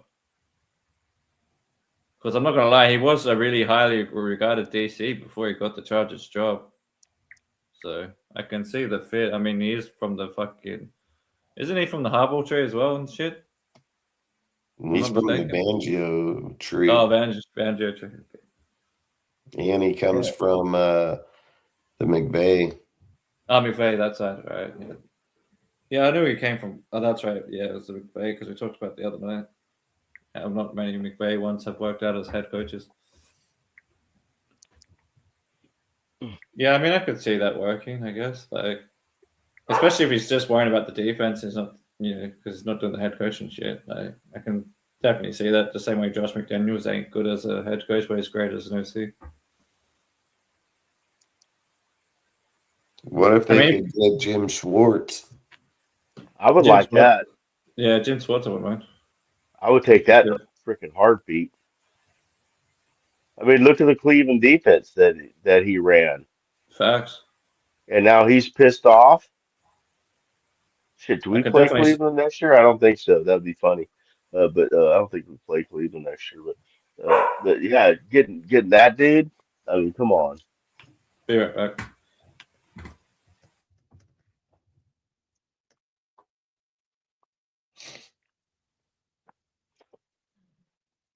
Yeah, I think Schwartz is my favorite choice. I mean, I know he's not released yet. I don't know what they're going to do over there, but if he gets released, if we don't snag him up in the next 5 seconds, well, that's the thing though. We still have to wait another week and a day. Yeah. And he has connection with his dad, with Clint's dad. Well, Which the one thing has is, though, connection? too, I mean, Clint could have already said, yeah, if you can get this dude, get him before he's gone. Which one's that? Sorry, I had to step away for real quick. He has connections with Staley. He has connections with Schwartz, Joe Barry. I mean, he has a lot of connections with a lot of people. Wade Phillips. Wade Phillips would be nice. Wesley Frazier. I mean, Wade Phillips wasn't he the one with Sean McVay when he first became a head coach? If I'm not mistaken. I mean, I don't know if they're talking about his dad, fucking 90-year-old fucking Phillips. I don't know. Yeah, Phillips is old as shit. Man. I Yeah. think he's older than I am. Yeah, maybe Yeah, shorter. he's 70 years old. I mean, I'm not.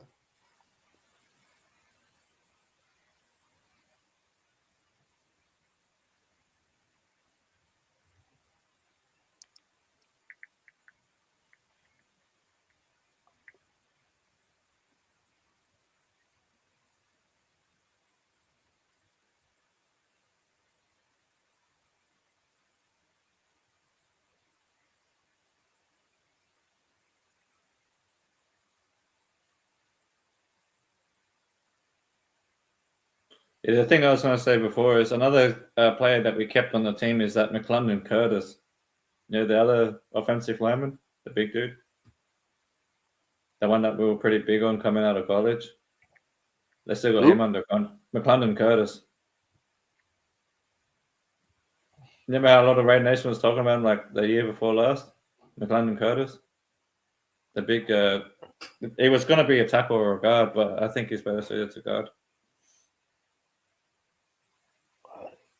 I'm sorry, I'm drawing a blank on that name for some reason. Remember, people were talking a lot about him in training camp and that McClendon Curtis. I'm sure they were. I just don't remember. That's all. My memory fails me a lot of times. I'm old. Yeah, he's like 6'6", 330. I like that. So what I was thinking in my head, if we can get a really good offensive line coach and we stick JPJ back at his natural position of center, I would love it if McClendon Curtis and Lucky Tastic could work out as our two guys. That would be one hell of a middle fucking line. I have to say, so JPJ's natural position is not center. JPJ's natural position is guard. You think so? He played 1 year. He played 1 year center in college. I suppose that's true. Yeah, I just think of his natural position in the sense that he won the Remington Award as a center. Well, I understand that, you know. So I'm saying natural in the sense that that seems to be his best position. There, he played his best football. I don't hold a whole lot of regard into awards, college awards, or college rankings, or 5-star reports coming out of high school. Or I don't hold a lot of regard into that kind of stuff. I just don't, you know, or Heisman Trophy winners, or you know, things like that. That doesn't mean shit to me. You know, fair enough. Yeah, I get what you're saying. That's people voting. I like the eye test. That's true.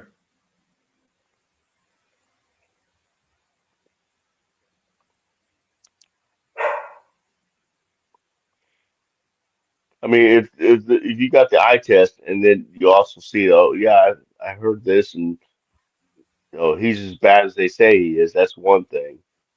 But what I was saying is, if we had JPJ at center, then you could put McClendon Curtis and then Lucky Tassi, like each one of them at one of the guard spots. And that would solidify your whole middle right there. I like the idea of either getting, God damn it, Linderberg from Ravens if we can't spend the money on him. I mean, he's going to be available. I wouldn't be mad at that. If you did that, I'd probably keep JPJ at left guard at that point. I'd keep JPJ at left guard no matter what.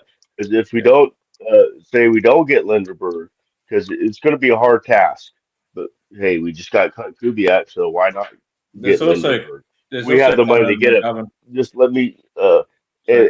I say Coogan, the Indiana safety, that came from Notre Dame, that transferred from Notre Dame. That dude's a bad. I know him from Notre Dame games. Coogan, the center. We can pick him up in probably the 3rd round. And that was Solver's. He's a true center. Like you said, you want a true center. He is a true center. And then, because I think JBJ is a true guard, and he proved that he did more damage at the guard position than he can do at center just because of the position. Yeah, what that position can do is pulling. You know, I mean, and he wreaks havoc. I mean, as a guard, because he's more on the move. He doesn't have to solidify the middle of the line anymore. He's a roamer now. You know, especially in a wide zone. If they go with the wide zone scheme on the running game, I think he's a perfect fit for that.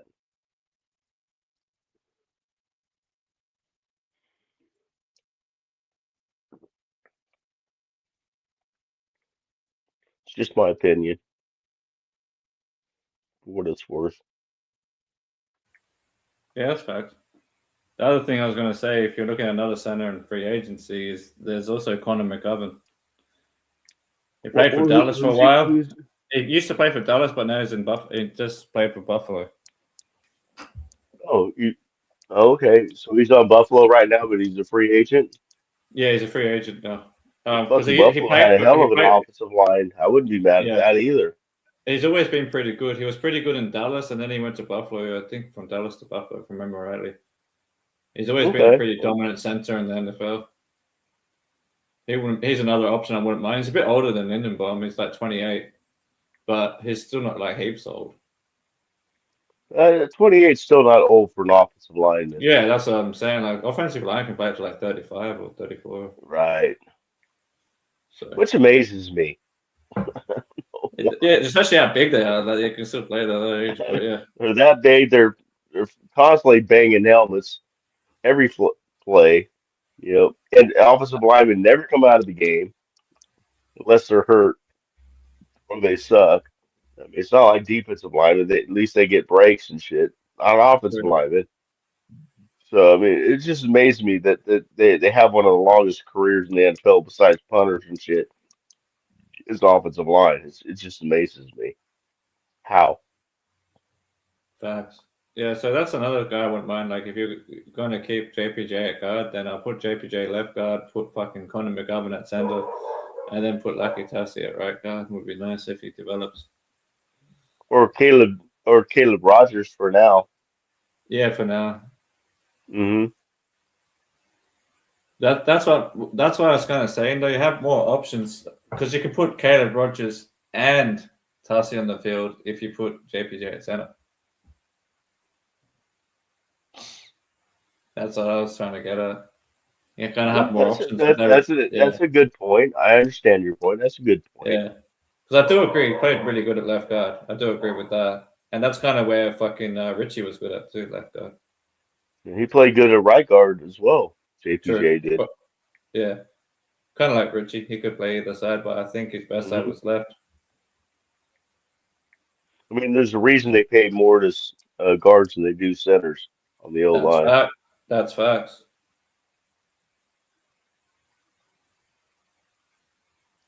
Yeah, they got to open up holes more.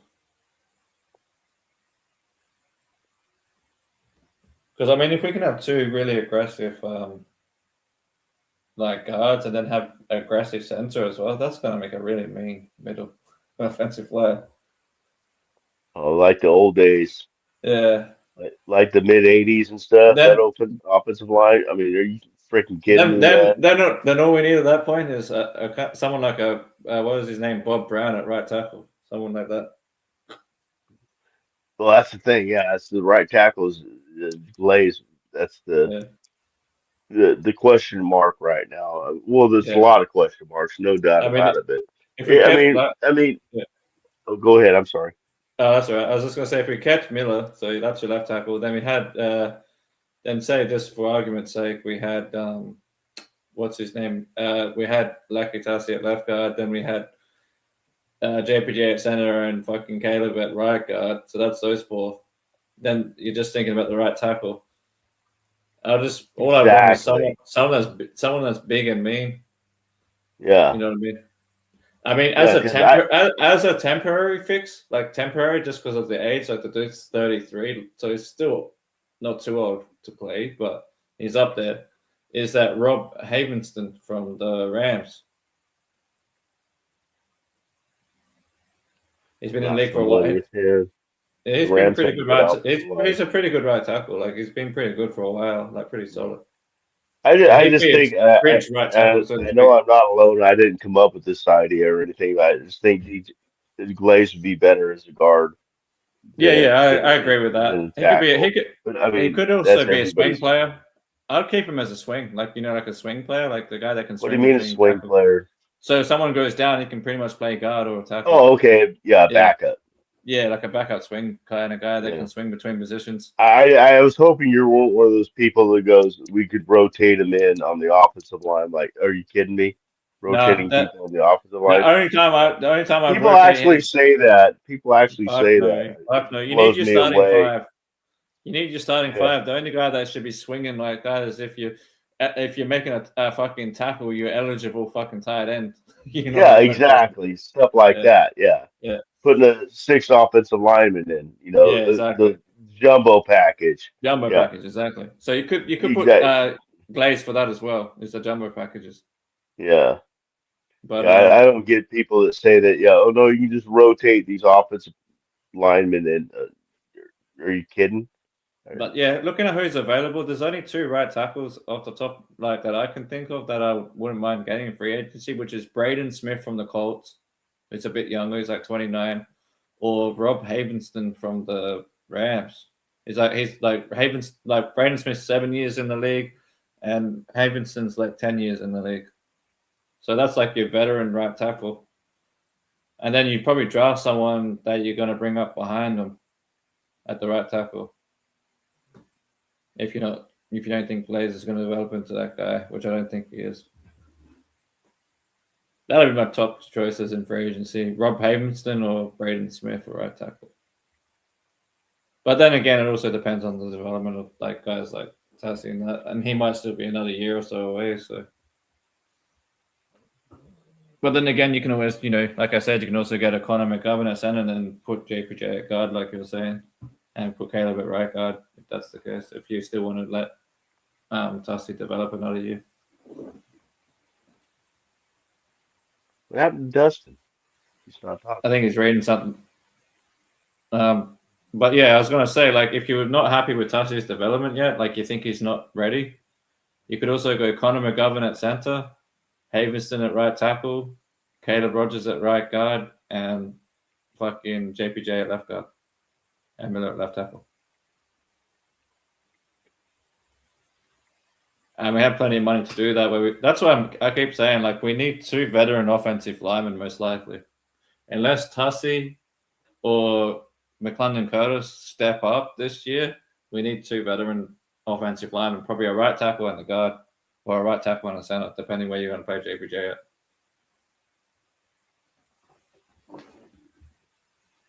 Which is easy enough to do. I don't care if we have to pay him $20 million each. I don't give a fuck. We got the money. We definitely got the money, man. Yeah. Because I just feel like if we're going to seriously take a guy like Fernando, we have to build him the fucking line. That should be our first priority if we're drafting him. Yeah. We don't want to end up with a fucking RG3 situation.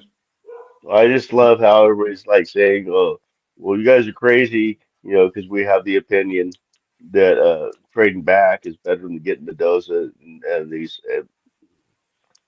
Some of the Mendoza fans are like, "Oh, you guys are crazy, man! You haven't had a quarterback all these years." But I mean, yeah, that's what I'm saying. So did we just not experience what would happen to a top-rated, offensive threat when we're not ready for them yet?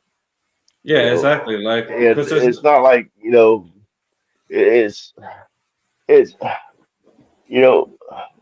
we need too many things to just dump all of our eggs in one basket. No, in other words, we need to, start thinking about, what was all encompassing, not just the quarterback. Yeah, we need the quarterback. We all know that. We're not stupid, but we also need a lot of other positions. And the quarterback ain't going to work until some of those positions are solidified. And so, anyway, we're going back, and I'm sorry, I'm referring back to the same old thing. You're good. It just bugs me. It just bugs me that No, you're good. at least I mean, see the other person's side. I don't have a problem with getting Mendoza as long as we fix the offensive line in free agency first. I don't know if we can fix the offensive line in free agency. That's my problem. We can. Like I said, we have to. It depends whether we land them or not, but we can definitely go after the players are definitely there in free agency to do that. Like if we keep Miller, if we put JPJ at left guard, are we going to get Connor McGovern, and we keep Caleb Rogers, who showed up last season at right guard, and then we go and get like a Rob Havenston at right tackle, then the line will be fixed before the draft because free agency is before the draft. I just don't want to rely on fucking drafting whatever offensive lineman and then putting that guy in front of Mendoza. Fuck no. Yeah. Well, and how long does it usually take an offensive line when you put in new people? How long does that take to gel? Is it going to be I done in mean, 1 year? Is it going to be if it's done a veteran, this season? it can because I mean, if it's a guy that's been in the league 10 years, chances are he's played multiple systems already. Well, I understand that, but I mean, it's a matter of the communication between the individuals. No, I mean, I'm not saying the guy doesn't know his position. I'm saying uh, it's a matter of them knowing what that other guy is going to do and I know think that it he's depends on the coaching at that point because like a smart, absolutely, a smart, absolutely it depends on the coaching. yeah, because the smart coach, right? If we're going to bring in, say, 2 new offensive linemen plus keep 3 of the original ones that we already got, it doesn't really matter. You might as well say it's 5 new ones anyway, because number one, those 5 haven't played together yet, and number 2, it's a whole new scheme and head coach and coaching stuff. So you got to treat it as if you're rebuilding everything from scratch. And if that's the case, they need to simplify the offensive playbook during the first year, especially if they're going to start a rookie quarterback. Like, you need packages where it's like, I'd even do what Josh McDaniels did, where he used like the eligible fucking tight end shit and had 6 offensive linemen in there at times. Like, because that's a good way to protect your quarterback by having the 6th guy in there, especially in the first year. But not just that, you probably want to rely on the run game to start with and not have too many, long developing routes or anything in the first year. Run game and tight ends, man. Yeah, facts. Exactly. Get it to Bowers and Mayer and fucking run the ball. And then that'll help the offensive line gel as well. Mm-hmm. We'll give them time to check because they won't have to hold their blocks because they're waiting for Tucker to run fucking 60 yards. You know what I mean? Yeah, I get you. So, but I think we can do it. Just we have to get the right pieces in free agency. And I've said it since day one is that my biggest concern with free agency with all the money we have is we need to start investing some of that money back into the offensive line. I think we're going to do it this year. I think that's what that was Spytek's whole plan. We called him keep on Tom and all that other stuff. I think he was planning for this year. I really do, and I think the money's going to flow this Facts. season. That's my opinion. Like I said, say we have 105 million, just for example, like hypothetically, say that's what we end up with. I do not mind spending 40 million or 45 million on offensive line. Oh, at least I'd be happy with that. Even the highest I'd probably go is 50, depending on who it is, but I'd say probably 40 with 2020 because I think even Miller's like 80 million. Say this, for example. Let me throw this out to you. Say you know who Linderbaum is. I know that. What do you think we'd have to pay Linderbaum? And would you be cool with that? That's what I'm thinking. 20, I think 25, 28, somewhere in that range. Let me have and I'd be cool with that, man. I'll look at because I can look up the position like trends and stuff. Just give me a second. I'll look it up. Positions because I can have a quick look at. I'm too busy working on my gecko. No, you're good. You're good. I'll just look it up real quick. So centers. Let's look at centers because I can look at who's the highest paid center and all that kind of shit right now. What they're making. Well, Creed Humphrey's the highest paid. So no, it'd probably be like maybe 20. Because usually when you have salary cap raises, everyone's wages goes up, and then usually whoever the next one signed at that position will set the market. So let's just say it's Linderbaum, right? Linderbaum is the next center since the cap rise to be paid. So he'll set the market for all the centers. Creed Humphrey is currently on 18. With the cap raise, you probably want a bit more. So I say 20. 20 million, 21 maybe. Is what you're probably looking at for the center market, maybe 20 million, somewhere around there. Because it's a big drop off after the top centers. Like you got Creed Humphrey is making 18 million, then you got Cam Jurgens is making 17 million, then you got Drew Dalman's making 14, then Cushenberry is making 12.5, McCoy is making 12, Wattenberg's making 12. So it's a big drop off between the top one and then like the next like the fifth or sixth guy. So it's like $6 million difference. But with it, like I said, with the cap, whenever they invest more cap into the cap space, usually players will start to reset the market because they want pay rises that come with that. So usually a couple million in each position. Yeah, you're absolutely right, man. I just looked it up, and PFF staff projects Linderbaum will sign a 4-year, $80 million deal. Yeah, so 20 20. million, So just like you that's pretty said. much spot on. Yeah. Free agent with 53 million of that would be guaranteed. Yeah, that's pretty much sounds like that's pretty much what I was saying about 50 million. I'd pay that for him. I Yeah. should definitely pay that for him. Yeah, because he probably is just as good as Humphrey, so or around that kind of level. So definitely, 20 million would probably be around where I put it. And like I said, if we pay 20 million for him, and the other thing is if we get the Rob Harbenstein, or however you say his name, he's a bit older. So generally with older players, you can get away paying a little bit less because of their age a lot of the time. So like, you pay more for a star player that's only like 27 or something compared to a star player that's 33, you know what I mean? Because you've got the longevity. Yeah, I'm just worried he's going to follow John Harbaugh. Yeah, he might. He probably will, but anyway, because their center kind of sucks. Yeah, well, he probably will then. But like I said, if we miss out on him, I'd go after Connor McGovern as my next choice. And I think Connor McGovern, he's currently making only 7.4. So with him, you can probably get away with paying him 10 or 12 at the most. So that's something else to consider if you're looking at investing another $6 million in another position. And like I said, McGovern's not a bad center. Like I'd say he's probably around top 11 or something. So he's still a pretty good center, like top 10, top 11. He's somewhere around there. I mean, I had to look up a bit closer. I haven't really looked into it, but I could say it's probably as high as top 8 center in the NFL. So, Dustin, how come you're not talking? I'm just researching this. I'm about to hop off here in about 5 minutes, and I'm about to go get me something to eat real quick. So you guys keep talking, and I'm just trying to think about Clint's defensive coordinator. I mean, Chris would, he would be a good option if they were to go young. There's a bunch of good little options here, but no.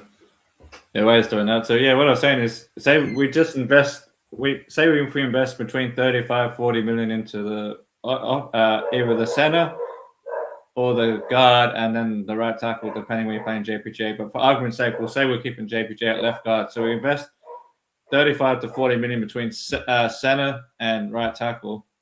That would still leave us with like 65, 70 million for whatever else. I'm good for it, man. I just can't wait to see, what we do. I mean, there's so many things we got to look for. I mean, this offseason is going to be busy. So it's like I said, we're probably looking at 20 new players. Fucking easy. Oh, easy. And I'm talking about when I say just to be clear, when I say 20 new players, I'm talking about the 22, or not 22, but I'm talking about out of maybe the top 30 of roster. Top 35. We're going to look at like 20 new players within our top 35 of our 53. You know what I mean? I totally agree. And even before that, I just that's something going depth or whatever. Seeing who we pick up as coordinators, and then who are coordinators and Clint work with. I can possibly see like So go ahead. So okay, I might go ahead. I was pretty much done. I was pretty much done. Sorry, but I was just going to say. No, dude, I interrupt all the time. Don't even apologize to me for interrupting. Oh, good. I was just going to say, I can see a possibility where we've got like 4 new corners, fucking 2 new offensive linemen, fucking maybe 1 or 2 new wide receivers, fucking new running back room behind Gentry, like 2 or 3 of them. Fucking new linebacking core. Fucking another, probably keep Chin, maybe get another 2 safeties to go with him. Like, there's a lot of fucking pieces coming in, I think. Yeah, And that's, I agree, man. And that, yeah, what you're it's saying about is time, though. We need to do this shit. absolutely, man. Start from the, rip it down to the foundation, man, and People can shit on John start Gruden, but over. he did the right shit in 2018. Mm-hmm.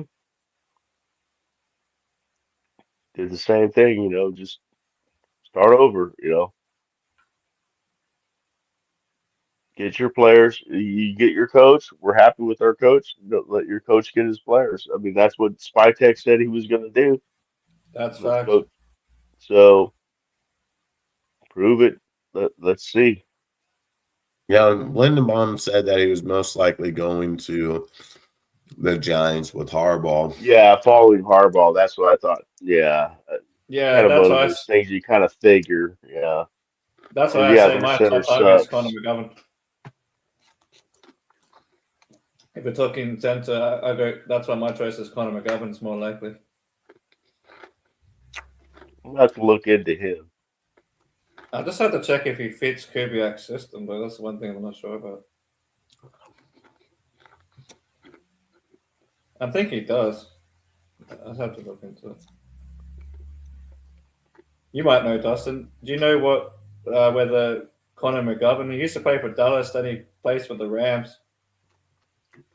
Who? Oh, sorry, not for the Rams, for the Buffalo. Sorry, for Buffalo.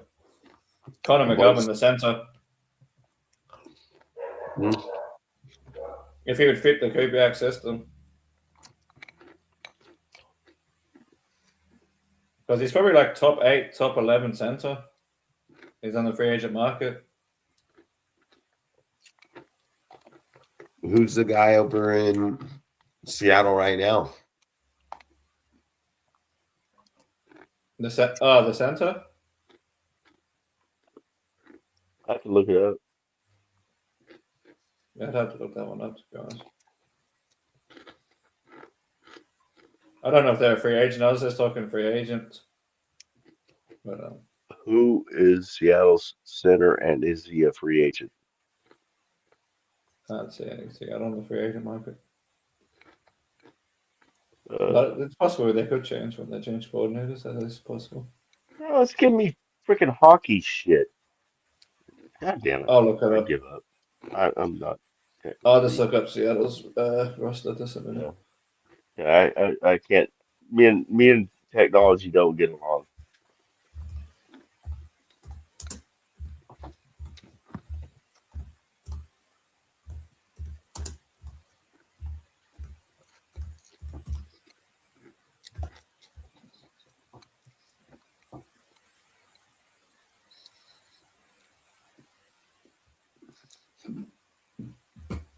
He said it's Sundale. Sounds familiar. Smokey yeah. Smokey is a Seahawks fan. Oh, okay. Yeah, because so it must be the starting one then, because I got Jalen Sundell, like he said, and then they also got another guy called Olu Otawatami or something. I can't pronounce that name for shit. Who's the top center free agents in this year's? Well, that's what I was saying. Connor McGovern is the realistic one if you take out Lindenbaum. But this wasn't because he plays for Buffalo, so I don't know if Buffalo's system is going to fit Kubiak's system.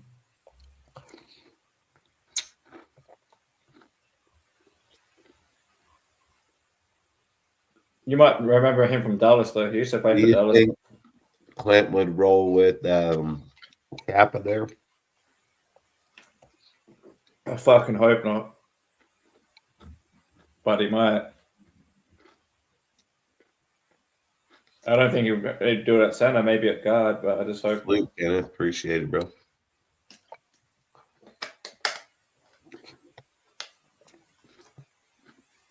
I sure as shit hope not. But if you're talking like top center outside of Lindenbaum, yeah, it has to be Connor McGovern. But like I said, I just don't know because he's played the top center in the draft. Oh, there's that Slaughter guy, isn't it?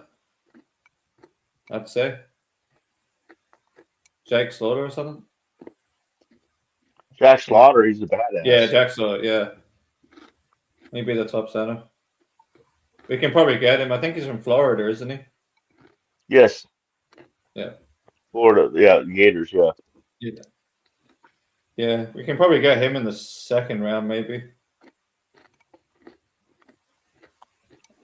I don't think he's going to fall out of the second round, but you never know. I doubt it. Yeah. Yeah, I doubt it. The one thing that we got in our favor this draft is heavy on defensive line and linebackers. Yeah, that's what I was going to say. Outside of quarterback, like if we get the quarterback round 1 and then we get the receiver, like Elijah Surratt in round 2 or whatever, after that, I wouldn't mind focusing on the defense. Like, I'd rather spend my money in free agency on the offense and then use the draft for the defense. Outside of, like, once you get to, like, the mid to later rounds anyway, not the top rounds. I still use the top rounds for my offense because, like Dustin says, you've got to kind of build one side of the ball first. So I kind of build the offense through free agent money and the top end of the draft, like rounds 1 to 2, maybe 3, and then focus on the defense after that. Like, you might pick up some, free agents in the defensive side, but they'd be more like smaller contracts and things, not big contracts. I'd rather spend the big contracts on the offense. Like, $40 million on fucking offensive line, for example, would be nice. Get a proper center and a proper right tackle.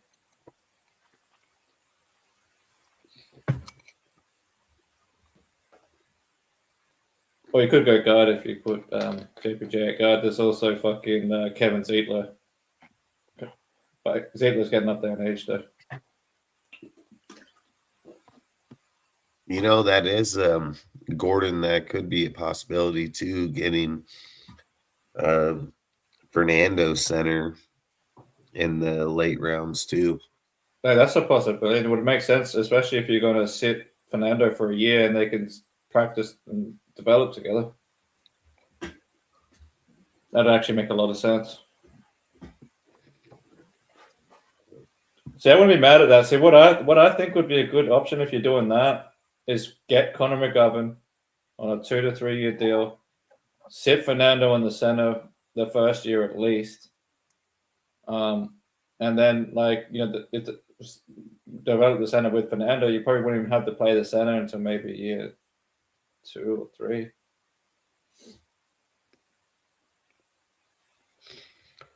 Connor Lew is a good one too. Yeah, that's what I was going to say. He's probably the next one up to Slaughter. Is he from Auburn or something? I'm trying to remember which team he's from. Yep. That's about it. I know we're gonna hop off here in a few minutes. I was supposed to get off 30 minutes ago, so oh good. This is early for you. Yeah, I gotta get up at 4. I gotta hop up. So I guess where do you think the most crucial position is outside of quarterback that we need to fix? Offensive line. So guard or center and right tackle.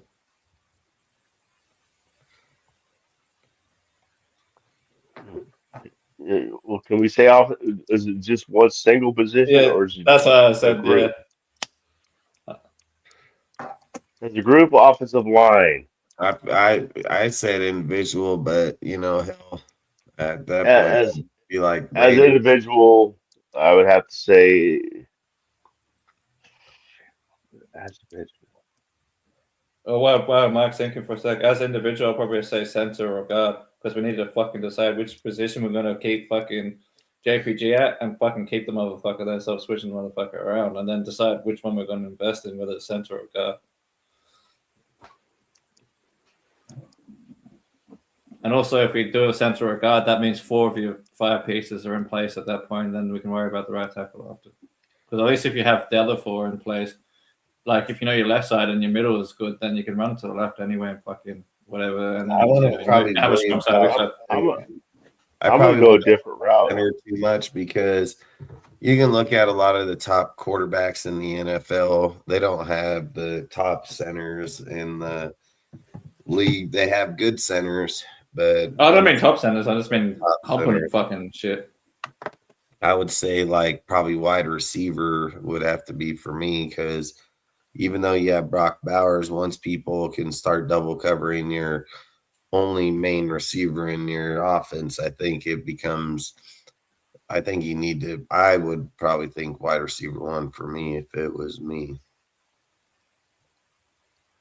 Because I just think when you look at centers, it's like even Kappa, even though Kappa is not like an option you'd want, he played good enough in there to start, like the line played better with him in there. It is facts. I mean, Meredith sucks. I mean, JPJ, it's just like they said, it's this staff that drafted him as a guard, not a center, so their intention was never to bring him in as a center. His intention was to let him play NFL guard because of his body, the size, and who he is. But he seems like he struggles at guard more than he does at center. So I don't know. I mean, there's a lot of times this year JPJ just straight out missed dudes and stuff. And I'm not going to say he's not, a good player. He is, and again, it comes down to the coaching, everything like that. So I don't know. I think we'd have to wait, let them get here, let them figure it out. I mean, I just think if you're spending, $20 million a year on the center position, I don't think I want to do that. I mean, there's no way. I wouldn't say 20. Conor McGovern would be more like 12. Yeah, I mean, maybe that's 10. probably where it would be 10, 12.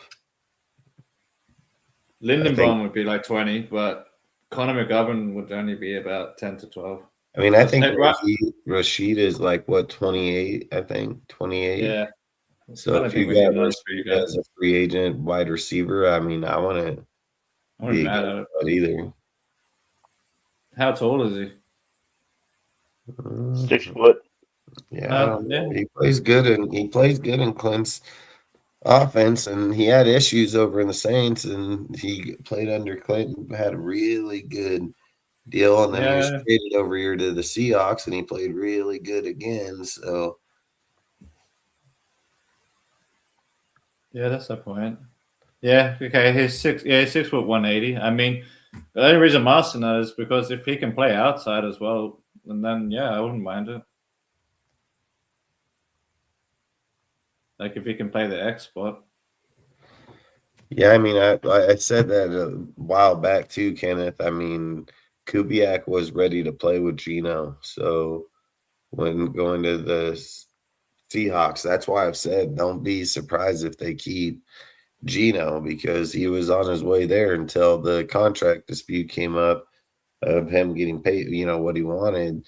That's when Geno left and they went and got Sam, but he was going to play with them. So I agree. And I've said it. I mean, I would just pay Geno the $8 million, let him come in next year and cut him the year after for $0. I'll fucking pay him $0 fucking dollars and cut his ass. So that's what I would do.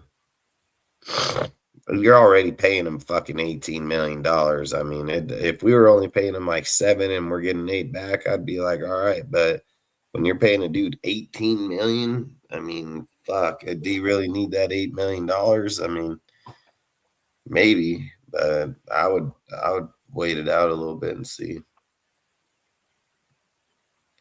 Geno's trash as fuck, but under Clint, he probably played way better, so I'm not going to argue that. That's right. I think, any quarterback's going to play better wants to have a decent play caller.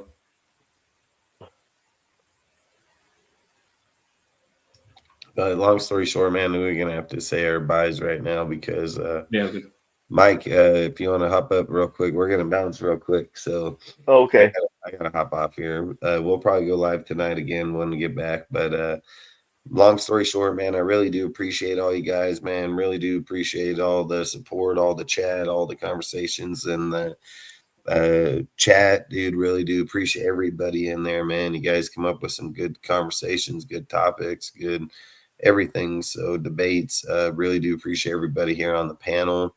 Like I said, we'll be doing the score deal throughout this week. So anybody that wants to place their score out there, Mike will write it down, keep it. Winner gets $25 free gift card. So like I said, if any of you guys haven't done it yet, and before we hop off here, you're more than welcome to put out your score of who you think's going to win in the game, and Mike will write it. If not, we'll catch you guys on the next one. But they can give their shout outs before we bounce out of here and go from there. Ozzy or Mike? Yeah, so I'm just so shout out to everyone. I was just going to type into the chat what you were saying about the competition thing, or anyone that posts for the.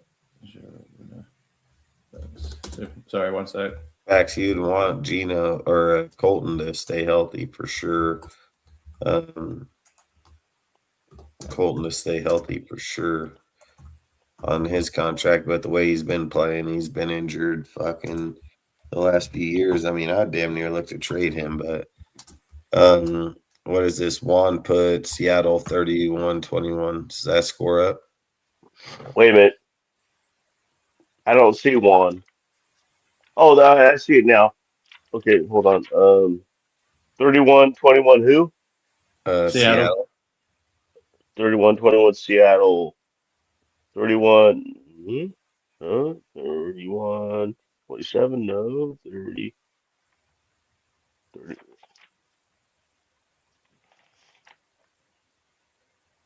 31. 21 for Juan. What's his? Yeah, Juan pair. PAREDES 6976. PARDES what? It's PAREDES.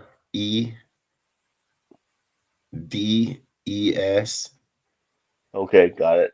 6976. 6976. And I say we have a new person in here that said he's going to sub up. He's got Kenneth Contreras. Oh yeah, yeah. If he wants to put in a score, he Yeah. can put one in too.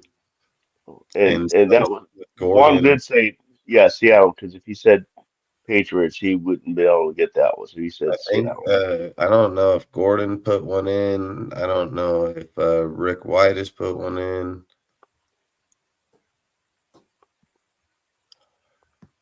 Multiple, but long story short, you guys got the option to put in a score or not. You don't have to. Obviously, like I said, it's just free card.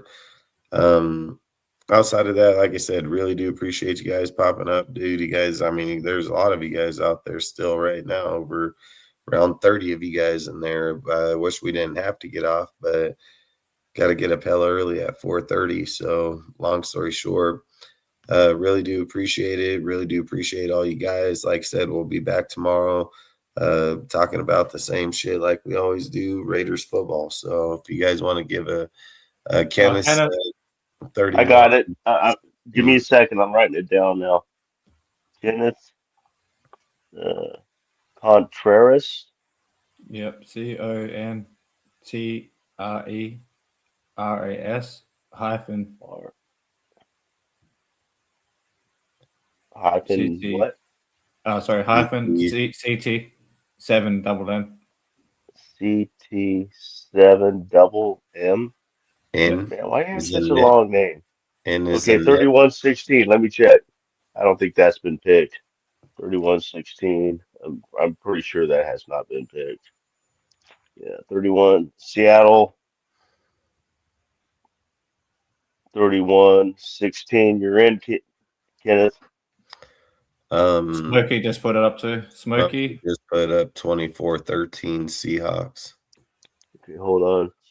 24-13 Seahawks. Okay, 24. No.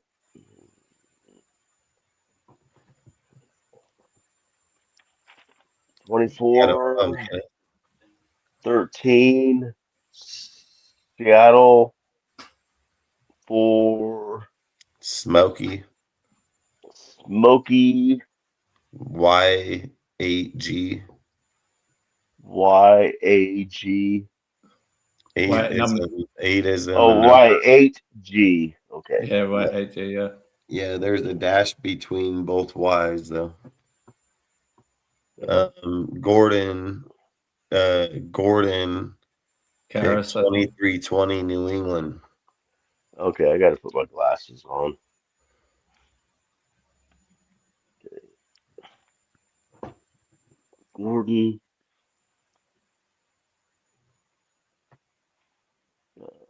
Karras.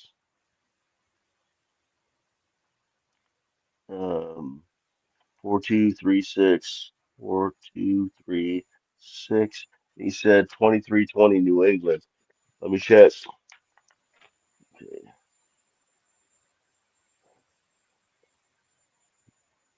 23-20 New England's already been picked by Cheeseman.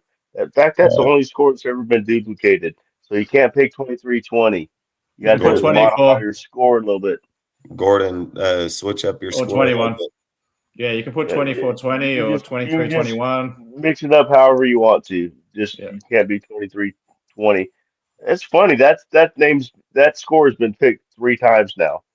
It's funny.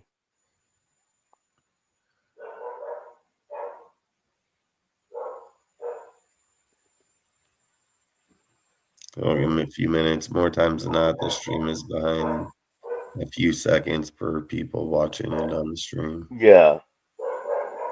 Yeah, so just let you know, That's Gordon. weird. I think that's the only score that's been duplicated, and it's been duplicated twice now. It's saying 26-20. 26-20. That one's 26-20. probably not. Okay, let me check. Probably not because I picked 27-20. Yeah, and oh wait, Mitch has 27. Oh, that's Seattle though. Okay. 20. Damn it! Now 26. 26-20 New England. 26. Yeah, nobody's got. He's basically added on the field goal. Dustin, you got 27-20. Yep, that's what I said. I got 27-20 New England. He got 26-20. Okay, 26-20. I New think England. What did I put? 24. I think New England. 6-20. What did you have? Let me see. Go back to this page. I'm on page 2 now. Okay. Yeah, So I think let me I find put you. 24. You came in later. I'm trying to find you. Yeah. Should be on a bush raider or whatever, but because I know I picked New England. I just think I put 24 or something. Yeah, I appreciate all you guys subbing too, man. Really do appreciate it. Thank you very much. I mean, really do appreciate the support. I mean, just in the last week of doing Raiders YouTube content, dude, I mean, we've gained 100 subs. So, I mean, like I always say, thanks a lot, man. Really do appreciate it. Why can't I find Bush Raider on here? Should definitely be on there. Ozzy, it might be Ozzy. You might try it. Ozzy. Yeah, maybe. I'm looking for that too. Oh, I found it. 28-21 Pats. Ozzy. Yeah, that sounds about. Yeah, that's why I had the extra touchdown after the 21. Yeah. Because Dawson had 27, so I had to go 28. He went 28. Oh, you priced right him. Yeah, he went 28, and then Gordon goes 26. So I'm like, mine's got to literally just be dead the fuck on, you know. Yeah. But hey, I'm just happy to see there's a shitload of Pats. I mean, people. I mean, it's starting to even up, man, on the Pats and the Seattle there's fans. a shitload of Seahawks, man. There's a shitload of Seahawks. There's a shitload of Pats fans now, man. Reason I say Pats is number one, you got Vrabel's been a good coach before. Number two, Drake May is up and down, but he might be up in this one. But most importantly, I think the Pats defense is pretty good right now. So I think they might be able to hold Seattle a little bit. We'll see. Be interesting. I mean, I picked a huge score. I picked 34-27 Seattle. Yeah. I picked 3 touchdowns and 2 field goals and 4 touchdowns and 2 field goals and 3 touchdowns and 2 field goals is what I predicted basically. Yeah, for me it was like 3 touchdowns, 1 field goal for the. No, was it what? Yeah, you had 4 touchdowns to 3 touchdowns. Yeah. Yeah, that sounds about right there. If you Maybe I guys should do want to give a shout out, we're about to bounce out, dude. So if you want to shout out, tell them see you later, and we're gonna bounce. Yeah, shout out to everyone in the chat today for showing up and subbing. Appreciate you guys. Shout out to the diehards in the chat. I mean, Facts. the late night diehards, man. Should be your chat name, late night diehards. So shout out to you Yeah, guys. I was just thinking Ozzy's about always it, great Mike. talking to you, Dustin. Always thank you for having me on the show, and it's always great talking to you as well. But yeah, it's going to be a fun off season. We're going to have a lot to talk about, so it's going to be fun to see what develops with the coaching staff and all that. I was just going to ask you, Mike, does anyone have 24, 21 pets? Does anyone have 24, 21 Pats? You can't change it. You got to stick with your. Well, yeah, you think about changing, 'cause you can't do that. Okay. Dude, look, hey, it's 1:30 in the morning, dude. There's still damn near 30 people still chilling in the chat, dude. Like I said, you guys are awesome, man. You guys been interacting the whole entire time. Got Seahawks fans out here having good conversation. I mean, Raider, everybody. I mean, everybody had good conversation. I've always said it doesn't just have to be about the Raiders in here, especially when we're talking about subjects from their team and so on. So like I've said, I appreciated Smokey for, being in there yapping away, and I appreciate everybody else too. So long story short, I got to get to bed, man. And outside of that, we'll be live again tomorrow, 9:30 p.m. Pacific. And we'll be talking more Raiders. So hopefully we'll get some good news coming out, maybe some coaches or some deals. Otherwise, we'll come up with some coaches and stuff to talk about. So just like I said, there's a lot to talk about, man. We have a lot of people on the staff that we got to get, a lot of players we got to get. There's still a lot of homework to do here. So over the next month or so, we're going to be talking about draft players. We're going to be talking about cutting players. We're going to be about signing players, trading players, trading for players, trading away players. So like I said, there's a lot to go, man. So outside of it, I really do appreciate all you guys. And outside of that, I always say don't drink and drive. And we'll catch you on the next one. Peace out, Raider Nation. Peace out, everyone. Good night, everybody.